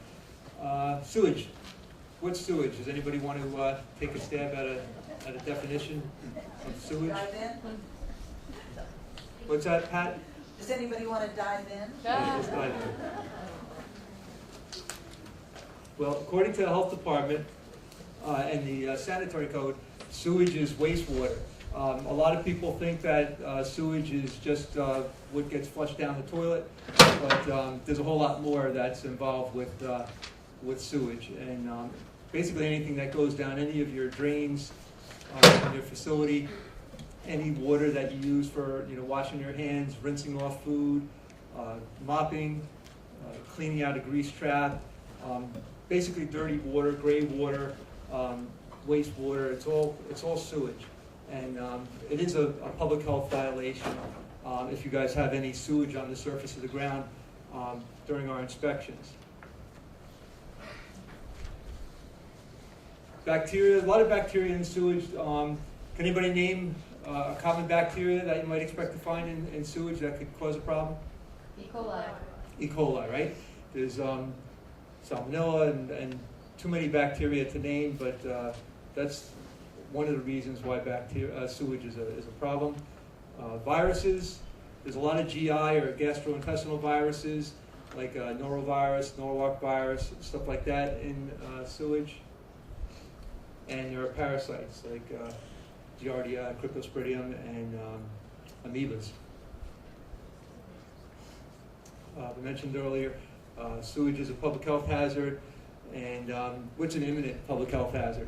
Well, if you guys have any sewage getting on any food in your place, or in a food prep area, or in an area where the public or the campers or your employees have to walk around pretty frequently, those are considered imminent public health hazards, and under those conditions, we can't allow you to continue doing that, so it has to be corrected immediately. Just one statistic I wanted to throw in here, I got from the CDC website, and the World Health Organization confirmed that over 2 million people die every year from diarrhea-related illnesses. So we want you to, and a big chunk of that is children, a big chunk of that 2 million. So do everything you can to not increase that number. We don't want to close you, but if there's a problem that you can't remedy, if you've got imminent health hazards going on at your facility, consider closing voluntarily. We really don't want to have to hear from some other party that there's a problem going on and then have to go out there and close you down. We would prefer, if you guys close, voluntarily, tell us what you're doing to correct the problem, or ask for help with that, and we'll try and keep you to stay open as much as possible. If you don't call us and we find out through other channels that there's a problem going on, we're not going to be as lenient with the violations and the enforcement actions. So please keep that in mind. Sewage inside versus outside, it's still both public health hazards. Sewage on the ground in a building or out on the ground. If you've got sewage in the kitchen, you've got to be especially careful with that. And if you've got sewage overflowing out of the bowl or from underneath the seam, the base of the toilet, you really should consider closing that bathroom off. You do have to have bathroom facilities for your campers and employees, so consider that. But if you can contain sewage or wastewater and sanitize the area, there's no reason you have to close anything down. But I think it would be very difficult if you can't snake that out right away or get a plumber over there, and water's coming up out of the bowl or around the base of the toilet. People are going to be walking through that, and that bathroom needs to be closed. If you've got a problem with the urinal or the sink in the bathroom, you could do something like this with a bucket under there, and it might be the health department might write it down on an inspection report as a minor, plumbing leak or something, but it's not it's far from an imminent health hazard, and nobody's going to shut you down. You don't have to close the bathroom down, a situation like that. But when that bucket is full, what are you going to do with that water? Do you fling it out the back door? We still have places, believe it or not, when we do inspections, flinging buckets of sewage water out the back door. Anybody, any suggestions at all what you could do with that water? Down another drain. You could put it down another drain. The toilet, if the toilet is working, you can put the water down the toilet. Just be careful if you're using another drain in the facility, because sometimes people are doing stuff with food in sinks. So if you have dirty water or mop water, look before you're pouring it down. People thaw out bed meat and rinse off the food and stuff like that in other sinks. Storm drains. We still have people putting buckets of sewage water down storm drains. Some people have the idea that storm drains are all go to the public sewer, but that's not the case. Where do the storm drains take the water? The watershed. Yeah, they go into the watershed, wetlands, reservoirs, your beach. So don't dump that. I'm talking about the concrete basin with the metal grate over the top of it. You see them on the roads. Some people have them. Unfortunately, some people have them right outside their buildings, and it's very convenient for them to dump water down there. But don't dump any sewage water down the storm drains. You have to be careful with sewage on the ground.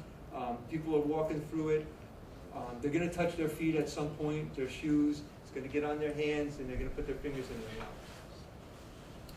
You've got people working in a building with puddles of water on the floor. You could end up with electrocution issues.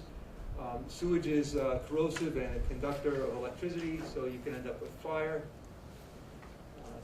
Besides broken arm or a broken neck, what's another problem with slip and fall in your place? Be sued. Yeah, you don't want to get sued, right? So keep the water off the floor. And odors. There's not a lot of issues with disease and odor, but occasionally, and it's pretty rare, there's some suffocation issues and some explosion issues. Very, very rare. But you still don't want your campers exposed to foul odors. It's not going to be a good experience for them if they're sleeping and they smell sewage in the cabin. They're not getting a disease from it. It's just still a horrible experience. People eating in the dining room, they shouldn't be smelling sewage. Anything leaking in the dining area, consider moving that to another area. You can rope stuff off and tape stuff off or put cones up, but consider moving people to another area if you've got sewage leaking into your dining area. Same thing with sleeping areas. If you can, move them to another area, another building. And if you've got water in the basement, a lot of places have water in the basement. Just find out if it's from springs or rainwater or just regular groundwater. If it's from a plumbing issue, it's sewage. And you want to put down some pallets or some boards if people have to go down there and get stuff and go back and forth during the day. You don't want people getting in contact with that. But call to have it repaired. If it is drain water, getting down into the basement, and keep people out of it. If you've got one of these on your camp, it smells, it hasn't been raining, and you've got water in an area, don't have the kids playing with it in there, and make sure, absolutely sure it's not sewage water. No mud wrestling in the sewage water at camp.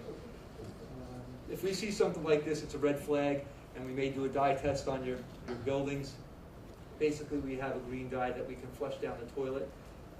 Here's a building we got an odor complaint, and we flushed some green dye in the toilet. Immediately came out on the ground. This isn't an imminent health hazard because it's not going on the food, and people don't have to walk past this spot frequently. It is a violation. We will send you a violation notice, but you'll get a few weeks to fix it. Basically, you can pump the septic tank out and call for a repair.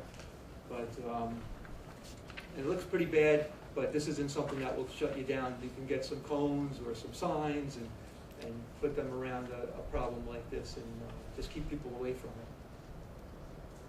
if you've got sewage in the parking lots, we're gonna hear about it from the public. So if we hear from you first, that'd be great. Tell us what you're gonna be doing to keep the cars and the people out of it, and we wouldn't have a problem with you guys staying open. Just, make sure you have your numbers handy for, septic pumping and any other emergency numbers you want to have. The paths, if the kids have to walk through, they're going to stamp in it, they're going to fling it at each other. So think of detouring and changing your routes through camp if you've got an area that's got some leaks on it. And it's not, like I said, it's not just the toilet water.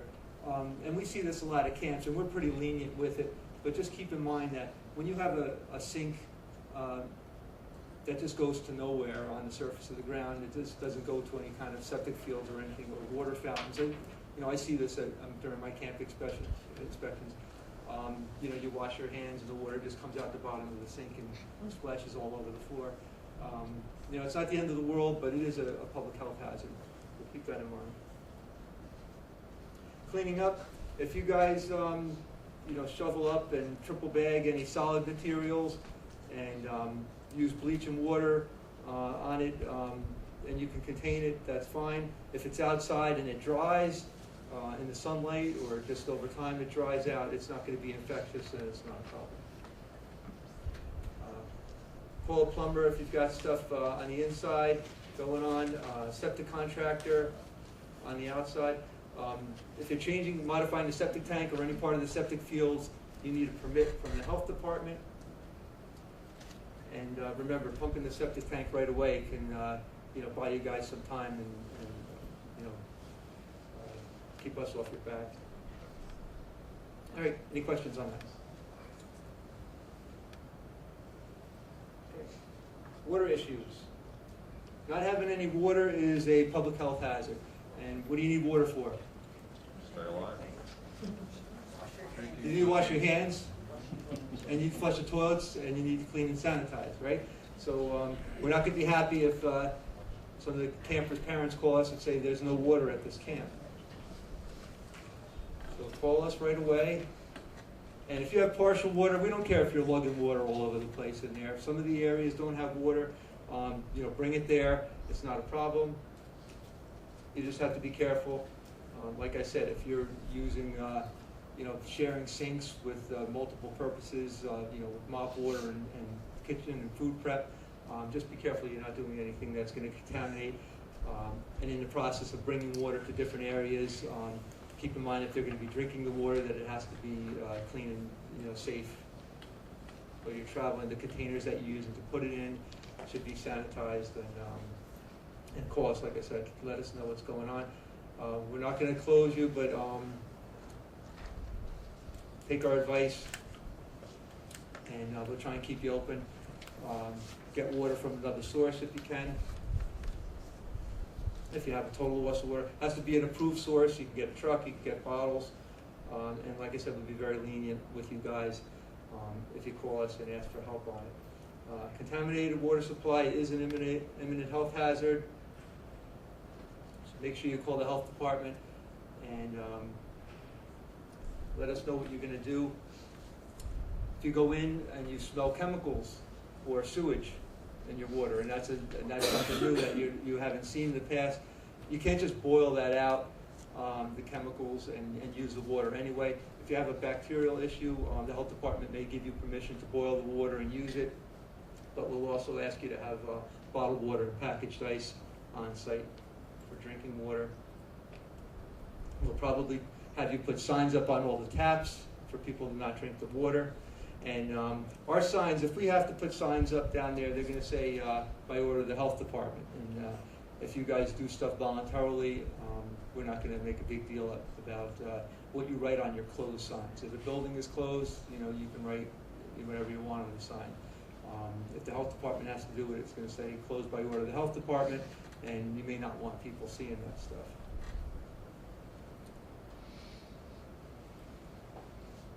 Okay.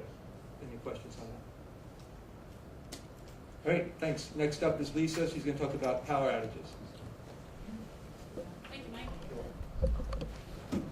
Before I start, I'm just curious, how many camps here own their own generators? Okay, good. A couple more than I had thought. So if you don't have a generator, a power outage at your facility could disrupt your normal operation, could cause food inventory loss, and what we want to prevent is possible illnesses to your staff or your customers, campers actually. Last presentation was for food operator seminars. So before the big storm comes, the nor'easter or the blizzard, you want to make sure you have your flashlights and your lanterns ready to go. And then once it occurs, you want to make sure you leave your refrigerator or your freezer doors closed as much as possible, because each time you open the refrigerator door, you're going to let a little more warm air in. Consider, if it's a big storm, consider lowering the thermostat of your units. This way it'll stay colder longer if you don't have a generator. If you don't have a generator and you lose electricity for more than 4 hours, you are required to call the health department. So if it appears the electricity will be off for an extended period of time, you want to consider getting ice for your refrigerators, dry ice possibly. If you have reusable ice packs, you can use that. If you have an ice machine, you don't want to put food directly in your ice machine because that could contaminate your ice then. And if you're using ice, you don't want to put it in direct contact with the food without a barrier, because then when the ice melts, it could contaminate the food. So with dry ice, there's some special precautions.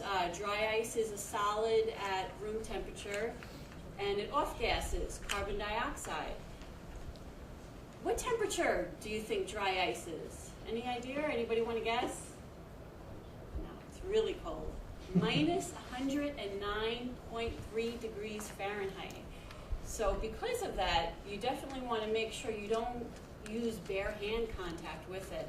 You want to wear specially insulated gloves so that you don't burn yourself like this. And because it gives off carbon dioxide, it could displace the oxygen in the air.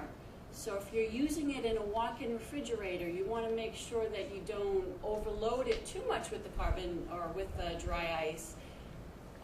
And make sure you leave doors open so that you're not overcome by it. If you're transporting dry ice, don't have it in your car. It should be in a cooler or in the trunk of your car, and possibly in a nice big cooler if you have a cooler. When there are power outages, a lot of the towns will give away free dry ice, so you can look out for that. In your packet, there's a yellow page on the right side that has emergency contacts, and at the bottom of that, I have provided the 2 local utility providers that I was aware of. If you lose electricity, your provider may not be aware of it, so consider calling them. And if you go to their website, you can also report the power outage on the website. But the good thing about that is they'll also tell you when the estimated time of return is for the power. So if you don't have a generator, that will help you plan what you need to do to keep your food safe during that time. So you want to check your accuracy of your thermometers and do it before you have a power outage. So even if you have a generator, when we come to do an inspection, that's the first thing we do is we ask you, where is your STEM thermometer if you're cooking food? And we look at it. If it looks like it's room temperature, chances are it may be accurate. If it's reading 50, 90 degrees, then I know to put it in some ice water. So on a routine basis, try to get your cooks to be in the habit of calibrating it. And then compare the food temperature with the hanging thermometer that's in your refrigerator or in your walk-in. Very frequently I'll do an inspection and that thermometer will be off. There was one restaurant and the food was 50 degrees. We have to throw the food out at that point. But your cooks, should be trained and they should be checking it. A lot of the camps even have the temperature logs where they'll do the daily checks and put the sheets right on the refrigerator, which is a great idea. So the food that we're concerned about that would spoil are potentially hazardous foods that you want to take the temperatures of. What do you think potentially hazardous food is, or what types of food are you worried about that could spoil? Any idea? Meat and dairy. Right. Meat, dairy, high protein foods is what we're concerned about. Shellfish, gravy, eggs, cooked potatoes, cooked rice, cooked vegetables. Most potentially hazardous food has a pH of greater than 4.6 and a high water activity. So raw vegetables, raw fruits are not considered potentially hazardous, but once you cook them, you're changing the chemistry of it, and then you may need to be concerned about it. So food that is at a temperature for more than 2 hours needs to be discarded. So above 45 degrees or below 140, if you didn't have the generator, I would consider buying one if you can afford it, but then you have to look at these other things and make sure that your food is safe. Check that there's no water stains at the bottom of the food. That may be an indication that you have a problem and may need to throw it out. So be there actually, taking your temperatures. If the food is in the danger zone for more than 2 hours, bacteria could multiply rapidly and cause foodborne illness. So that's a good reason. You don't want to make people sick, end up with lawsuits. Of course, when in doubt, throw it out, err on the side of caution. And if you have any questions about the safety of the food, give us a call. Freezer food, if it hasn't gone above 45 degrees, can be used. It doesn't need to be thrown out. It can refreeze, but it may affect the quality and the how it tastes. So if you're cooking food during a power outage and you don't have that generator, you may need to discard the food because you don't want to put hot foods in your cold walk-in refrigerators or refrigerators. You can start to cool the food. So a cooling bath can be utilized. If you have an empty sink, put the soup or the gravy in the sink, and you want to make sure the ice or ice water is even with the food. Stir the product. Use your thermometer. If we're doing an inspection, if you're not taking temperatures of your cooked food, your cooling food, that actually is a red item violation. So you want to make sure that your cooks know how to use it to keep everybody safe. On the back of the inspection report has the cooling times. You have 6 hours to get it down from 120 to 45 degrees. If you're taking this 5-10 gallon pot of soup and you're leaving it there a couple hours and then putting it in the walk-in refrigerator, but not taking the temperatures, it could be a red item violation. If that food is above 45 degrees and say it's 70 and you've left it in that 5-gallon pot, the state has said it's not going to cool properly. So you want small quantities of the hot food. Don't cover it. The state recommends 4 inches or less. So if you've brought it to 45 or less with the ice bath, you can then put it in the refrigerator in that large pot. But if it's any warmer, do make sure that you break it down to smaller quantities. Sanitizing solution, take a half a tablespoon of bleach and add it to a gallon of water. Clean the facility. These wiping cloths should be set up all the time when the cooks are in the kitchen and cooking. There's a couple handouts in your packet. When the power goes out, uses a temperature of 41 degrees, which is an FDA regulation temperature. The state has been talking about lowering it from 45 to 41, and someday they may do that. But the actual temperature of your refrigerator is probably better off at 40, 41, so that it can withstand the opening and closing of the door. If at lunch, at dinner, you get busy, that food temperature goes above 45 degrees, bacteria is going to start to grow, so you want to make sure you know what the temperature is. Official notice of electrical power outage has generator rentals in there. So have a plan. If you don't have the generator, will you rent one? Did you want to consider refrigerated trucks? I did check online, and if you Google refrigerated trucks, I came up with Ryder. It's a couple $100s a day. They have 16 and 22-foot trailers that you can rent for $300, $350 a day. You know, if in the long run, if the power outage is going to last a long time, you may be better off renting a generator or purchasing one. And then the 2-page dry ice handout talks a little bit more about precautions that you can follow. So develop your power outage plan now while it's still fresh in your mind. Train your staff so that they know what to do. I commend you all that have the generators. That is the best route. So if you can afford it and you don't have one, definitely consider that in the future. And any questions? Next we have up Mitch Lee. He's going to talk about fire establishments.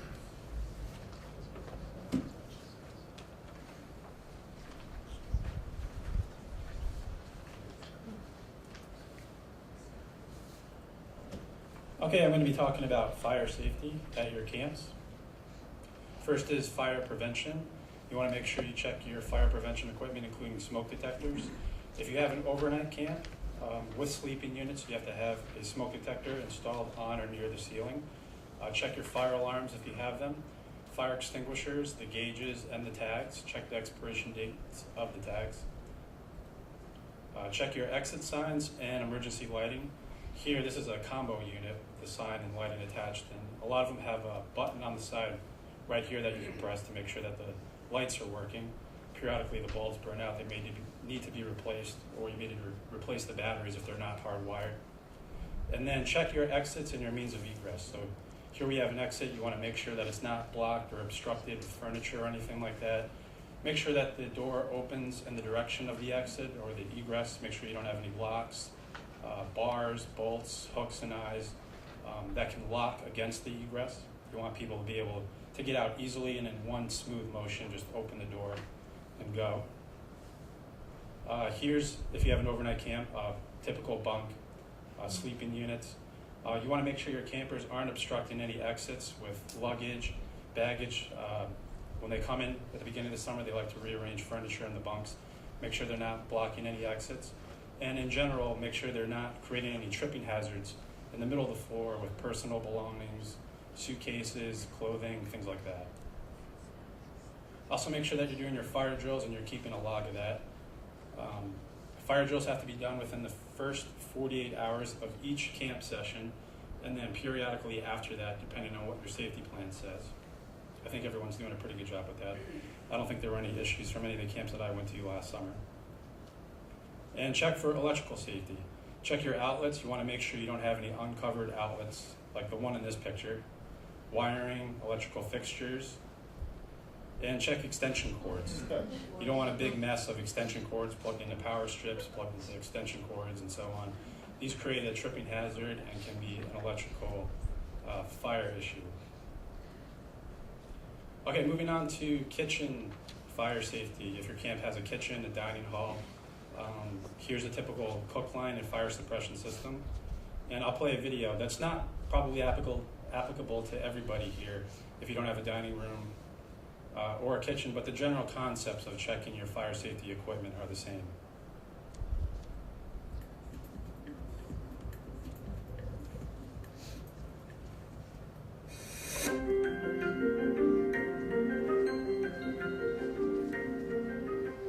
As restaurant owners, much of your responsibility is to make the restaurant a great place to be, comfortable, inviting, and most of all, safe.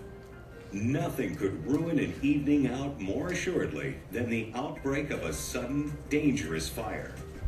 Fire threatens lives, destroys property, and brings fear to what should be a safe haven. Ansel R102 and Piranha Restaurant Fire Suppression Systems are engineered to include the most advanced technology and are manufactured with the highest quality materials. However, they cannot provide optimal protection without your involvement in the maintenance of your system. What is your responsibility in maintaining your fire suppression system and making sure that it is working at its peak? And what can you do to ensure that your system continues to provide the protection you expect? This video will walk you through some important guidelines. The following is a summary of what you, as the owner of the system, must do on at least a monthly basis to help ensure proper operation and efficient functioning of your Ansel fire suppression system. By way of a pre-inspection, make sure that all inspection seals are attached. Be certain not to allow obstructions to block access to the manual pull station. Check to see that it has not been tampered with and is ready for operation. Verify that the maintenance tag supplied by the Ansel certified distributor is in place. Look for any obvious damage that might prevent proper operation. Make certain that your hood is clean and in good condition. Pay careful attention to discharge nozzles and gas flues. Make daily examinations looking for loose pipes and missing or grease-covered nozzle caps. Make sure nozzle caps are in place over the ends of each nozzle. If you determine that the caps are damaged, brittle, or missing, immediately contact your authorized Ansel distributor for a replacement. Periodically, you should check the visual indicator on the system release to be certain the system is cocked. Visually inspect pressure gauges on your hand portable extinguishers. When cleaning your cooking equipment, never use flammable solvents or cleaners. These can leave dangerous flammable residues that can lead to fires in the kitchen. Do not store flammable materials near your cooking equipment or near gas flues. Be sure your hood cleaning vendors never use high alkaline cleaners or otherwise corrosive cleaning solutions on the fusible links or cables. While cleaning your filters in the hood, check to see that there is no corrosion on any of the components of the detection systems. Keep pots, pans, utensils, and cooking materials in locations where they will not block the spray from the fire suppression discharge nozzles, inhibiting the effectiveness of the spray pattern. To prevent excessive heat buildup, which will activate the system, be sure to operate your exhaust system whenever you are preheating, heating, cooling, or cooking. Do not operate equipment without the filters in place. This can cause excessive grease buildup in the hood and duct systems. Cooking with filters removed can affect air movement and temperatures, resulting in unwanted fire suppression system activation. Before you make changes to your layout, which may affect the basic configuration of the protected area, contact your authorized Ansel distributor to give you a system update evaluation. Okay, so you can see from the video the general concepts of checking your fire equipment remain the same. So here we have a typical cook line in a kitchen and a hood. You want to clean and remove grease, or have your cooks and chefs remove grease. Here's an example of a ventilation system that hasn't been cleaned in a while, and all this excess grease that you see that's built up over the years is just going to make for a more intense and stronger fire. If you haven't had a system cleaned in a while, this is the amount of grease you can expect to collect when somebody comes to service the system. You want to check your fire suppression systems. Again, like in the video, the tags, expiration dates, your fire extinguishers, the tags on them, expiration dates, and also the gauges to make sure that they're filled, and also smoke alarms, smoke detectors, things like that. If you have any specific questions as to what you need in terms of fire safety equipment, you should contact probably your town's building inspector or fire marshal. Each town may have slightly different guidelines based on the equipment you have at your camp. And here's a general kitchen fire safety video.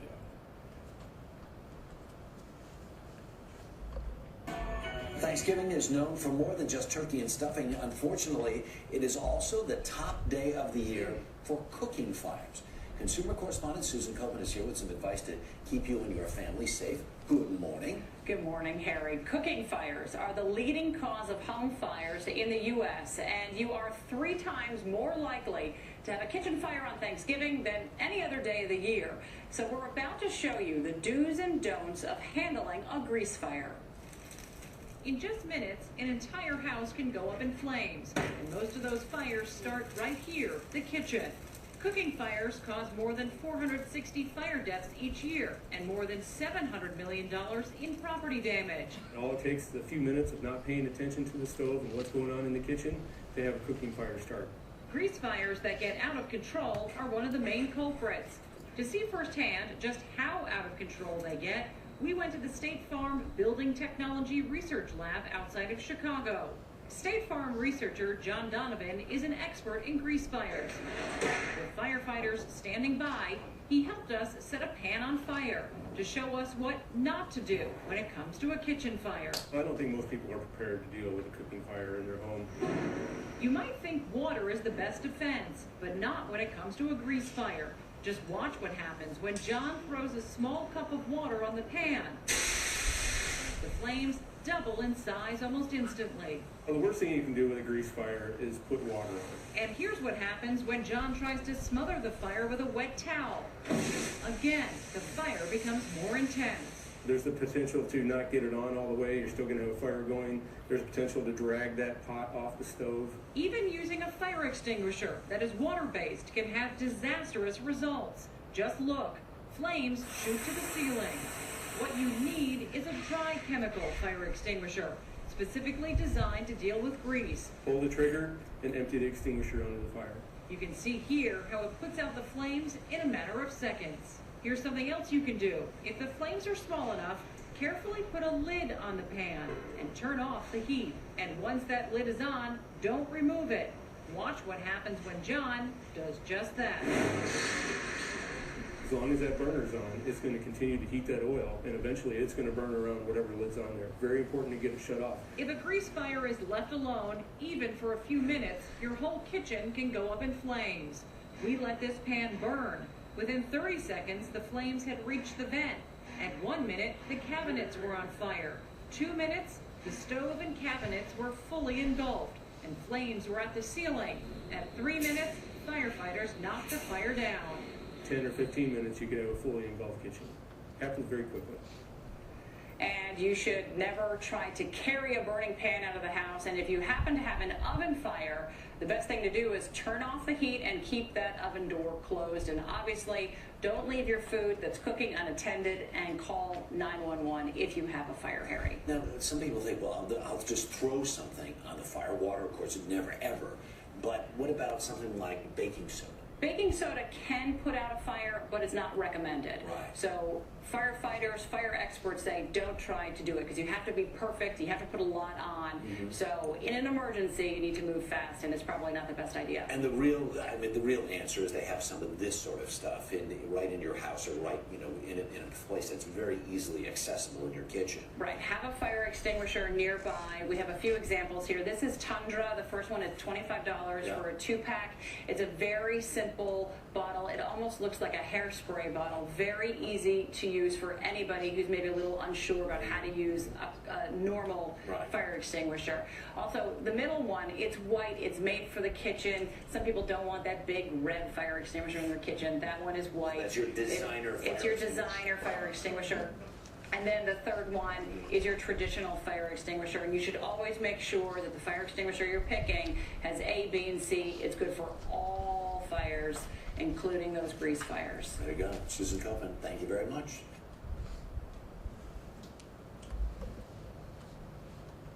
Okay, so what do you have to do after you've had a fire? The first thing you should have, if you have a dining hall, a kitchen, have your cooks and chef evaluate damage to the equipment. This means your refrigerators, freezers, walk-in box, and food storage.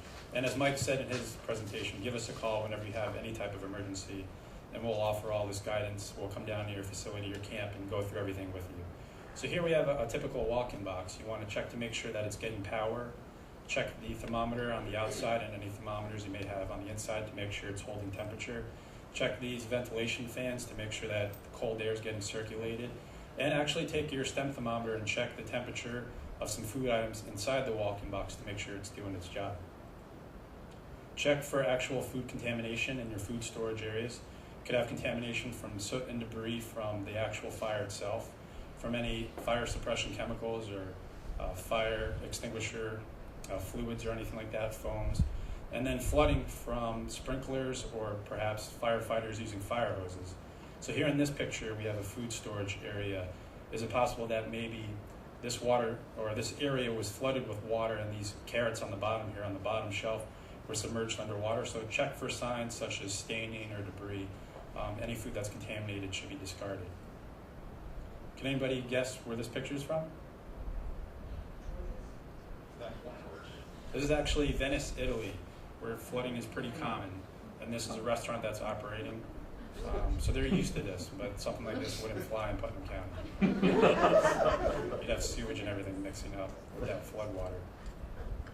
So let's say you or your chef or your cook walks into your kitchen at your camp and you see a situation like this. It looks like there's about less than an inch of water on the ground, but it may be possible that the water level was actually higher and now it's just receding due to a floor drain or something like that. So on top of regular cleaning, mopping, you have to check for anything that might have been submerged. So here we have a white bucket. If this white bucket on this shelf is a food container and it was submerged underwater during a flood, this would have to be washed, rinsed, and sanitized before being used.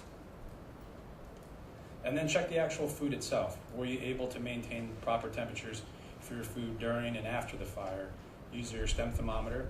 If your food is holding temperature, but you don't have power to your walk-in box or refrigerators, is there a way you can keep your food cold? Can you get, as Lisa said in her presentation, dry ice, coolers, refrigerator and freezer trucks? And again, if not, err on the side of caution and discard any food. If any food's been above 45 degrees Fahrenheit for more than 2 hours, it should be discarded. Are there any questions before I play one final fire safety video?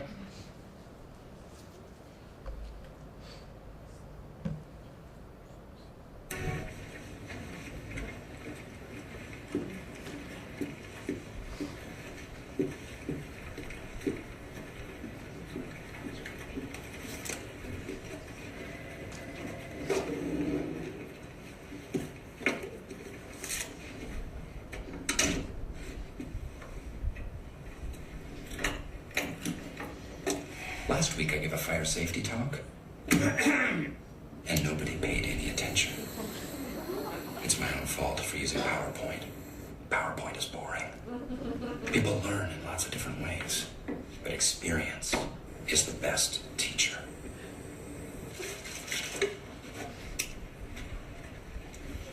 Today, smoking is going to save lives.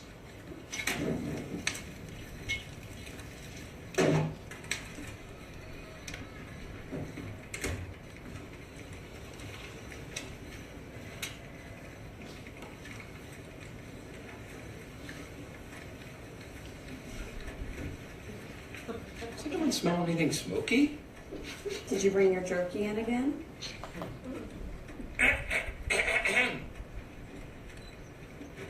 Oh my God! Oh my God! Fire! Oh, fire! Oh my goodness! What's the procedure? What do we do, people? The bones are dead. Oh, how did that happen? Down in the hall. No, we don't know that. The smoke could be coming through an air duct. Oh my God! Okay, it's happening. Everybody stay calm. What's the procedure, everyone? What's the procedure? Stay calm! Wait. Calm down! No, Michael, no! Touch the handle. If it's hot, there could be a fire in the hallway. Was warm me. Oh, here's a door. Check that one out. How's the handle? It's warm. Okay, go to the back door. Another option. Jeez, okay, settle down, everyone. I forget my purse. Leave it, woman. Get out of the way. Go. Things can be replaced, Phyllis. People, human lives, however, can... Ow, my hand, that's hot. This was hot, too. Okay, we're trapped. Everyone for himself.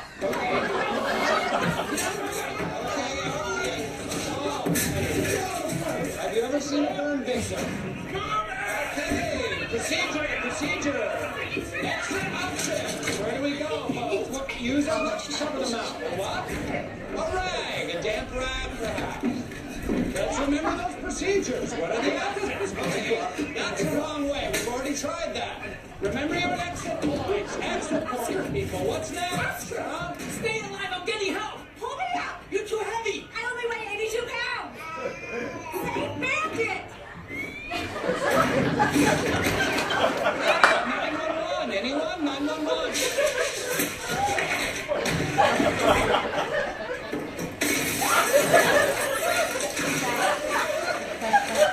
What do we do? Use the surge of fear and adrenaline to sharpen your decision making. Okay, I am not dying.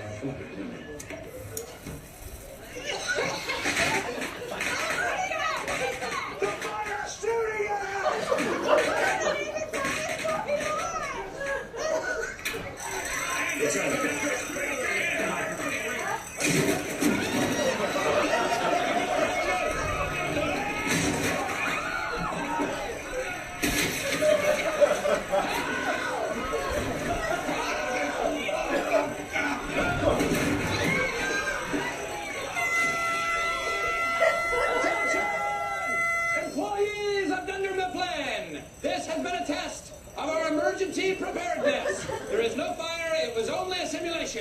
What?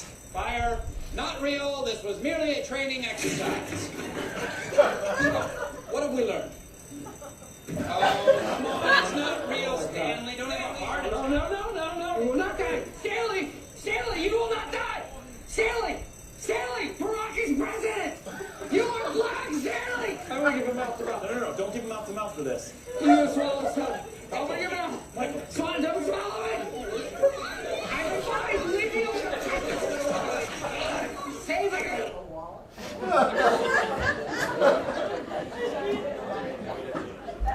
Okay, that concludes my presentation.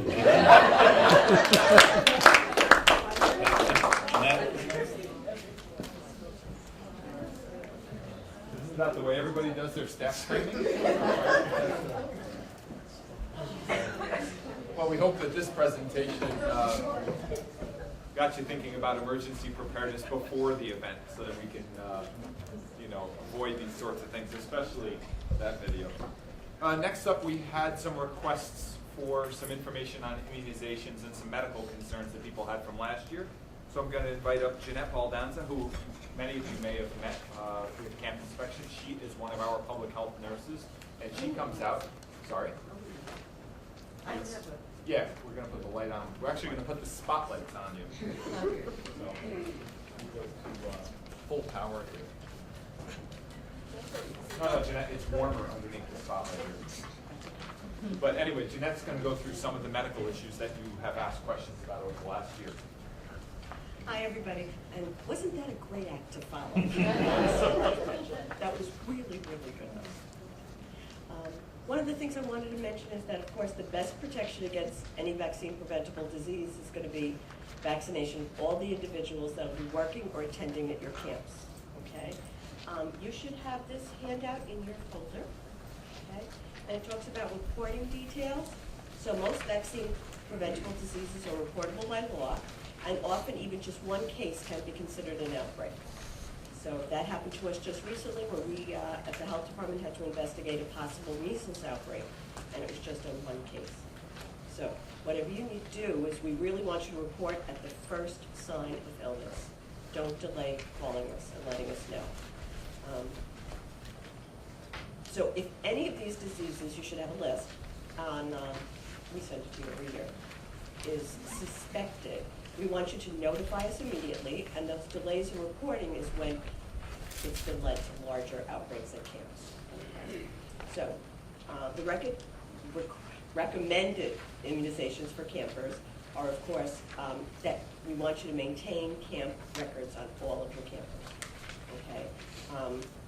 Individual camp policies will decide on what you choose to recommend or specifically require, but we do really recommend that you follow the age-appropriate schedule that is recommended by the Advisory Committee on Immunization Practices for All Children. And that all these websites are on the sheets that we've handed you out. So, but at a minimum, campers should meet the same immunization requirements as school-age children for New York State, as noted in the public health law.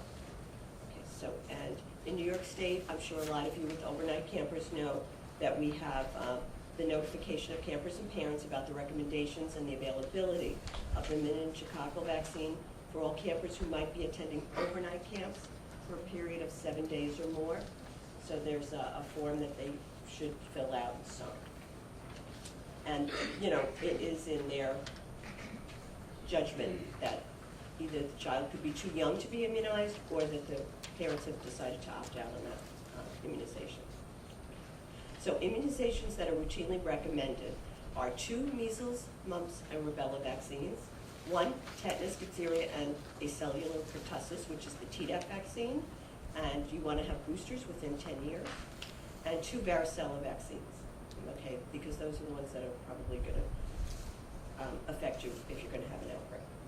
And that immunizations that would be recommended for your employees would include the hepatitis B vaccine, especially for employees who may have anticipated risk for exposure to any blood or bodily fluids, and that will include any healthcare workers and the lifeguards, and the meningococcal vaccines, especially for teens 11 to 18 years of age and first-year college students in any kind of dormitory type situation. Okay, so that would be from that. Then I know people had questions about measles, and measles has been in the forefront for a while now, and as I said, we just recently had to do our own outbreak investigation locally. You've heard of the measles outbreak at Disneyland, I'm sure, and that has affected and grown to affecting more than 145 people in 14 different states, and it has gone into 2 different countries now because of how communicable measles is. Measles vaccine with 2 doses is almost 100%, gives you 100% immunity. So what we want to make sure is that you make sure that your counselors, especially if you have any counselors who come from other countries, that you have their immunizations documented also. Because if they're not fully immunized, you need to have a list of them readily available in case of an outbreak, okay? Because then they would be excluded from caring for any children and have to be, not quarantined, but isolated. Okay, so if any of you have any questions about that, you can always call us at the health department. We're willing to answer any questions. And you'll have one of 3 different nurses. Myself, Jean Ralston, who had to go see someone, and Pat Gormley, who was here. That's up there. Be one of the other nurses who would be coming out. We do our camp inspections for anybody who has overnight camps, and we check your health centers. So, and then last thing was, we had questions about getting camp prescription information and written medical orders and with electronic medical records. So now a lot of doctors' offices have electronic medical records, and you can take an electronic medical record with, what would be an electronic signature as part of their medical record, and for if they need to change a medication or update how they're going to be taking their medication. But what you want to make sure is that whenever they have their medications, you want to make sure that those orders have been current, okay? Because changes can be made. All of a sudden now they've decided, let's say a child is on an ADHD medication, maybe they don't take it in the summer because they're not in a school type setting. So any of those things should be checked, okay? We also advise that individual written medical orders should be used by all camps that utilize the self-administration procedures, where what you're doing is having someone watch the child take their medications. Okay? And yes? Sorry to interrupt. The question on back on current Medical records. What are you classifying as current? Pretty much, usually they get a camp physical maybe a couple of months before they go. But for specific medications, you want to make sure that you check that those are the most current. That when you get their medications, that they match what it says on that particular medical record. So if you get a discrepancy, so let's say you have a medication that says it's given twice a day, and then the child says to you, oh yeah, no, I only take it once a day, then you want to call that physician's office and have the nurse check. Did they change? And all of a sudden they've decided, he's doing really well, he doesn't need to take it twice a day anymore, he needs to only take it once a day. They confirm that, then you ask them to send you either electronically or fax you a copy of a change of that medical record. So it's a mismatch you're concerned with more than how long it's been prescribed? Yes, especially. Okay. Yeah, because, somebody could be on a specific medication for a very long, time frame, and that's what they're taking. So that's when you really, really want to check and make sure. And that's something we look for when we come out and do the camp inspections and check the kids' prescription list. So, and the notes from a previous medical visit are not the same as a written order. So let's say there was a note written that, just something in the doctor's order that they said that, please make sure that, this child takes such and such. Let's say it's an antacid or something regularly. You want to make sure that you have that specifically on your list of things that you would have for the OTC medications. You want to make sure that is checked off, okay, on that, as opposed to just taking something from what could have been on just, something in a conversation with the parent. Okay, because that wouldn't be the same as a medical order. Anybody have any other questions? Is there anything else for when we come out and do camp inspections? Great. Looking forward to seeing you all. Okay. And please know if any medical questions come up between now and the start of camp, please ask your assigned inspector. And we don't know the assignment yet, so everybody's always wondering about that. But you will know shortly. But obviously ask those questions early and often, and we can always speak to our medical staff to get better explanation sometimes on these issues. Okay, last up for our formal presentations this morning. What would a camp seminar be without a little bit of rabies reinforcement? Mike says he's come up with some great videos this year. No videos? We have one video. You have one video, okay. But anyway, Mike's going to talk for a moment about rabies prevention. Thanks, Sean. You're welcome. Yeah, I know most of you have heard our rabies talk. We tried to change a little bit of it this year, but we'll go through it quickly because there are some new people here. Just make sure that you contact the health department. It's required that you call us within 24 hours of an exposure to a mammal bite or contact with the saliva. If you want to call us in the middle of the night, we have 24-hour access through our emergency phone. Just call and leave a message, and someone will get back to you. A live person will get back to you. So you don't have to wait 24 hours if you want to talk with us about a situation. So any bites from a mammal or scratches or contact with the saliva from an animal, you should be concerned. These are the high-risk species: raccoons, bats, foxes, and skunks. And don't forget about cats.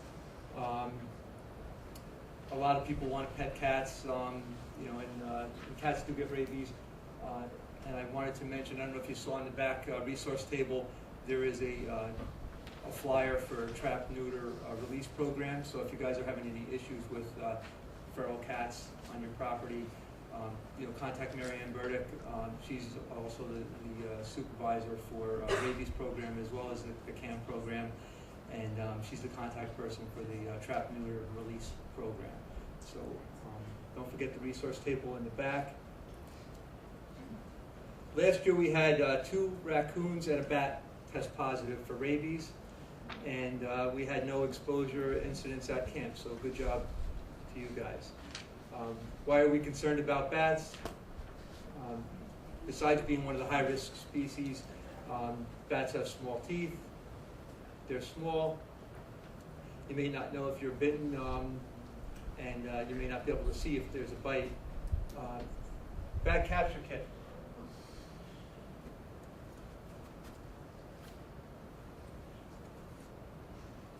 Just have something that's clearly marked and in a place where you can find it easily, and make sure that your staff knows ahead of time that they're going to be the one going to capture a bat. Don't wait until there's an incident and then tell somebody they're going to be doing this and they freak out. So deal with this ahead of time.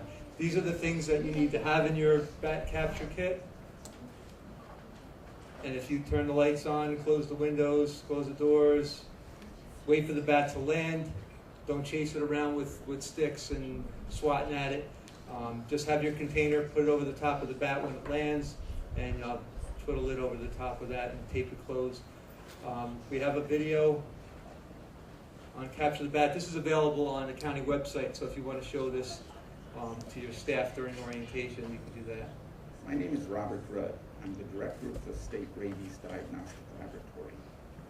Not all bats have rabies, but if you find a bat in your home and there is any chance that the bat came in contact with a person or pet, make sure you catch the bat for rabies testing. This includes bats found close to an unattended child or someone sleeping. If you don't catch the bat and get it tested, the person may need rabies treatment. First, close the windows and doors and don't take your eyes off the bat. With a lid or stiff cardboard.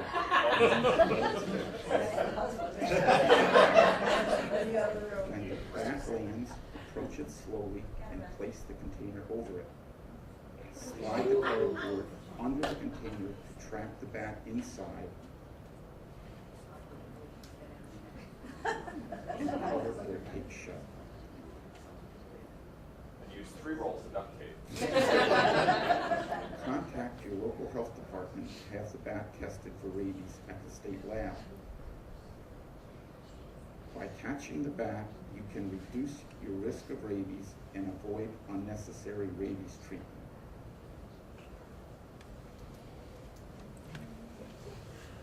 Now, we're not in the business of exterminating bats, so we would really, want to talk with you about it, and if it's at all possible, we would try and release the bat. But unfortunately, we do have to test a lot of bats that you guys capture inside. So talk with us about the situation, and we'll do everything we can to save them. We have lost a lot of bats recently to the white nose fungus, and we don't want to test any unnecessarily. So there are some things you can do to reduce that. By animal proofing and bat proofing your buildings, there'll be less issues with bats, and maybe less have to be killed for testing. Like I said before, make sure you know who's going to respond ahead of time, and cover this information with the campers and the counselors at orientation. So the health department, you have our numbers. 24 hours a day, you can contact us.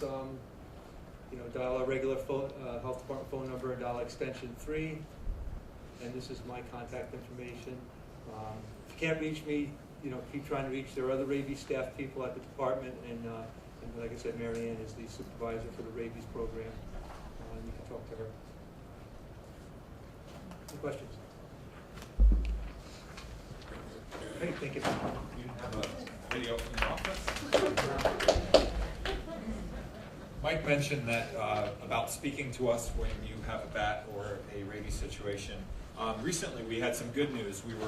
Brian and I caught 2 bats, wasn't it, Brian? At a home in Kent where there was no exposure and there was no concern. So we found someone who basically had a place we could keep them for the winter. And the other day they sent Mary Ann a photo that the bats were live and well after 3 months in a well house, I think it was, right, Mary Ann?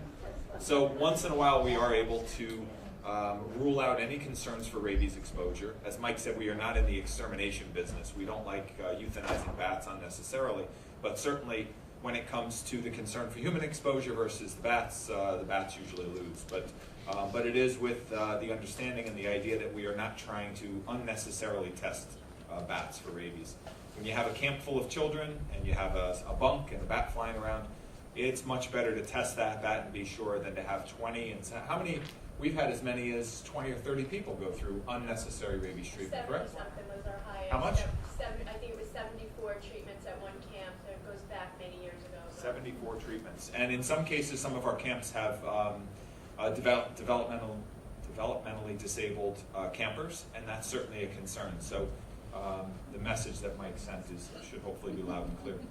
Any questions or comments at this point? Anything anyone wants to talk about? I know it was kind of a lot today, a lot of presentations, but hopefully worthwhile. The one thing I will ask in your packet is a white piece of paper with a county logo up top. It's our yearly evaluation form. We ask that you consider filling that out to let us know what you'd like to see next year. Let us know how we're doing. Say hello. Give us emergency contact information, which we asked for because Jane, who was here earlier, and you probably met when you were signing in, keeps that information as current as we possibly can.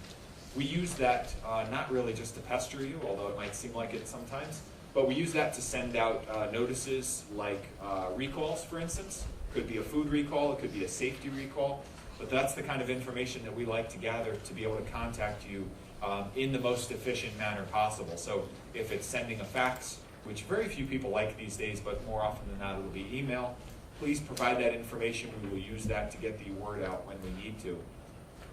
Anything from Mary Ann? Anything you'd like to talk about? Thank you all for coming, and please consider filling out that evaluation. We really do take your suggestions to heart and try to bring the information that you request. Okay. The orange cards filled out as well, or? If you provided the information on the evaluation, you don't have to do it. You don't have to provide duplicate. One or the other would be fine in that regard. Thank you to all the folks who we have not seen before. It's nice to meet you, and we look forward to a fantastic 2015 camp season. So, looking forward to working with you. Thank you.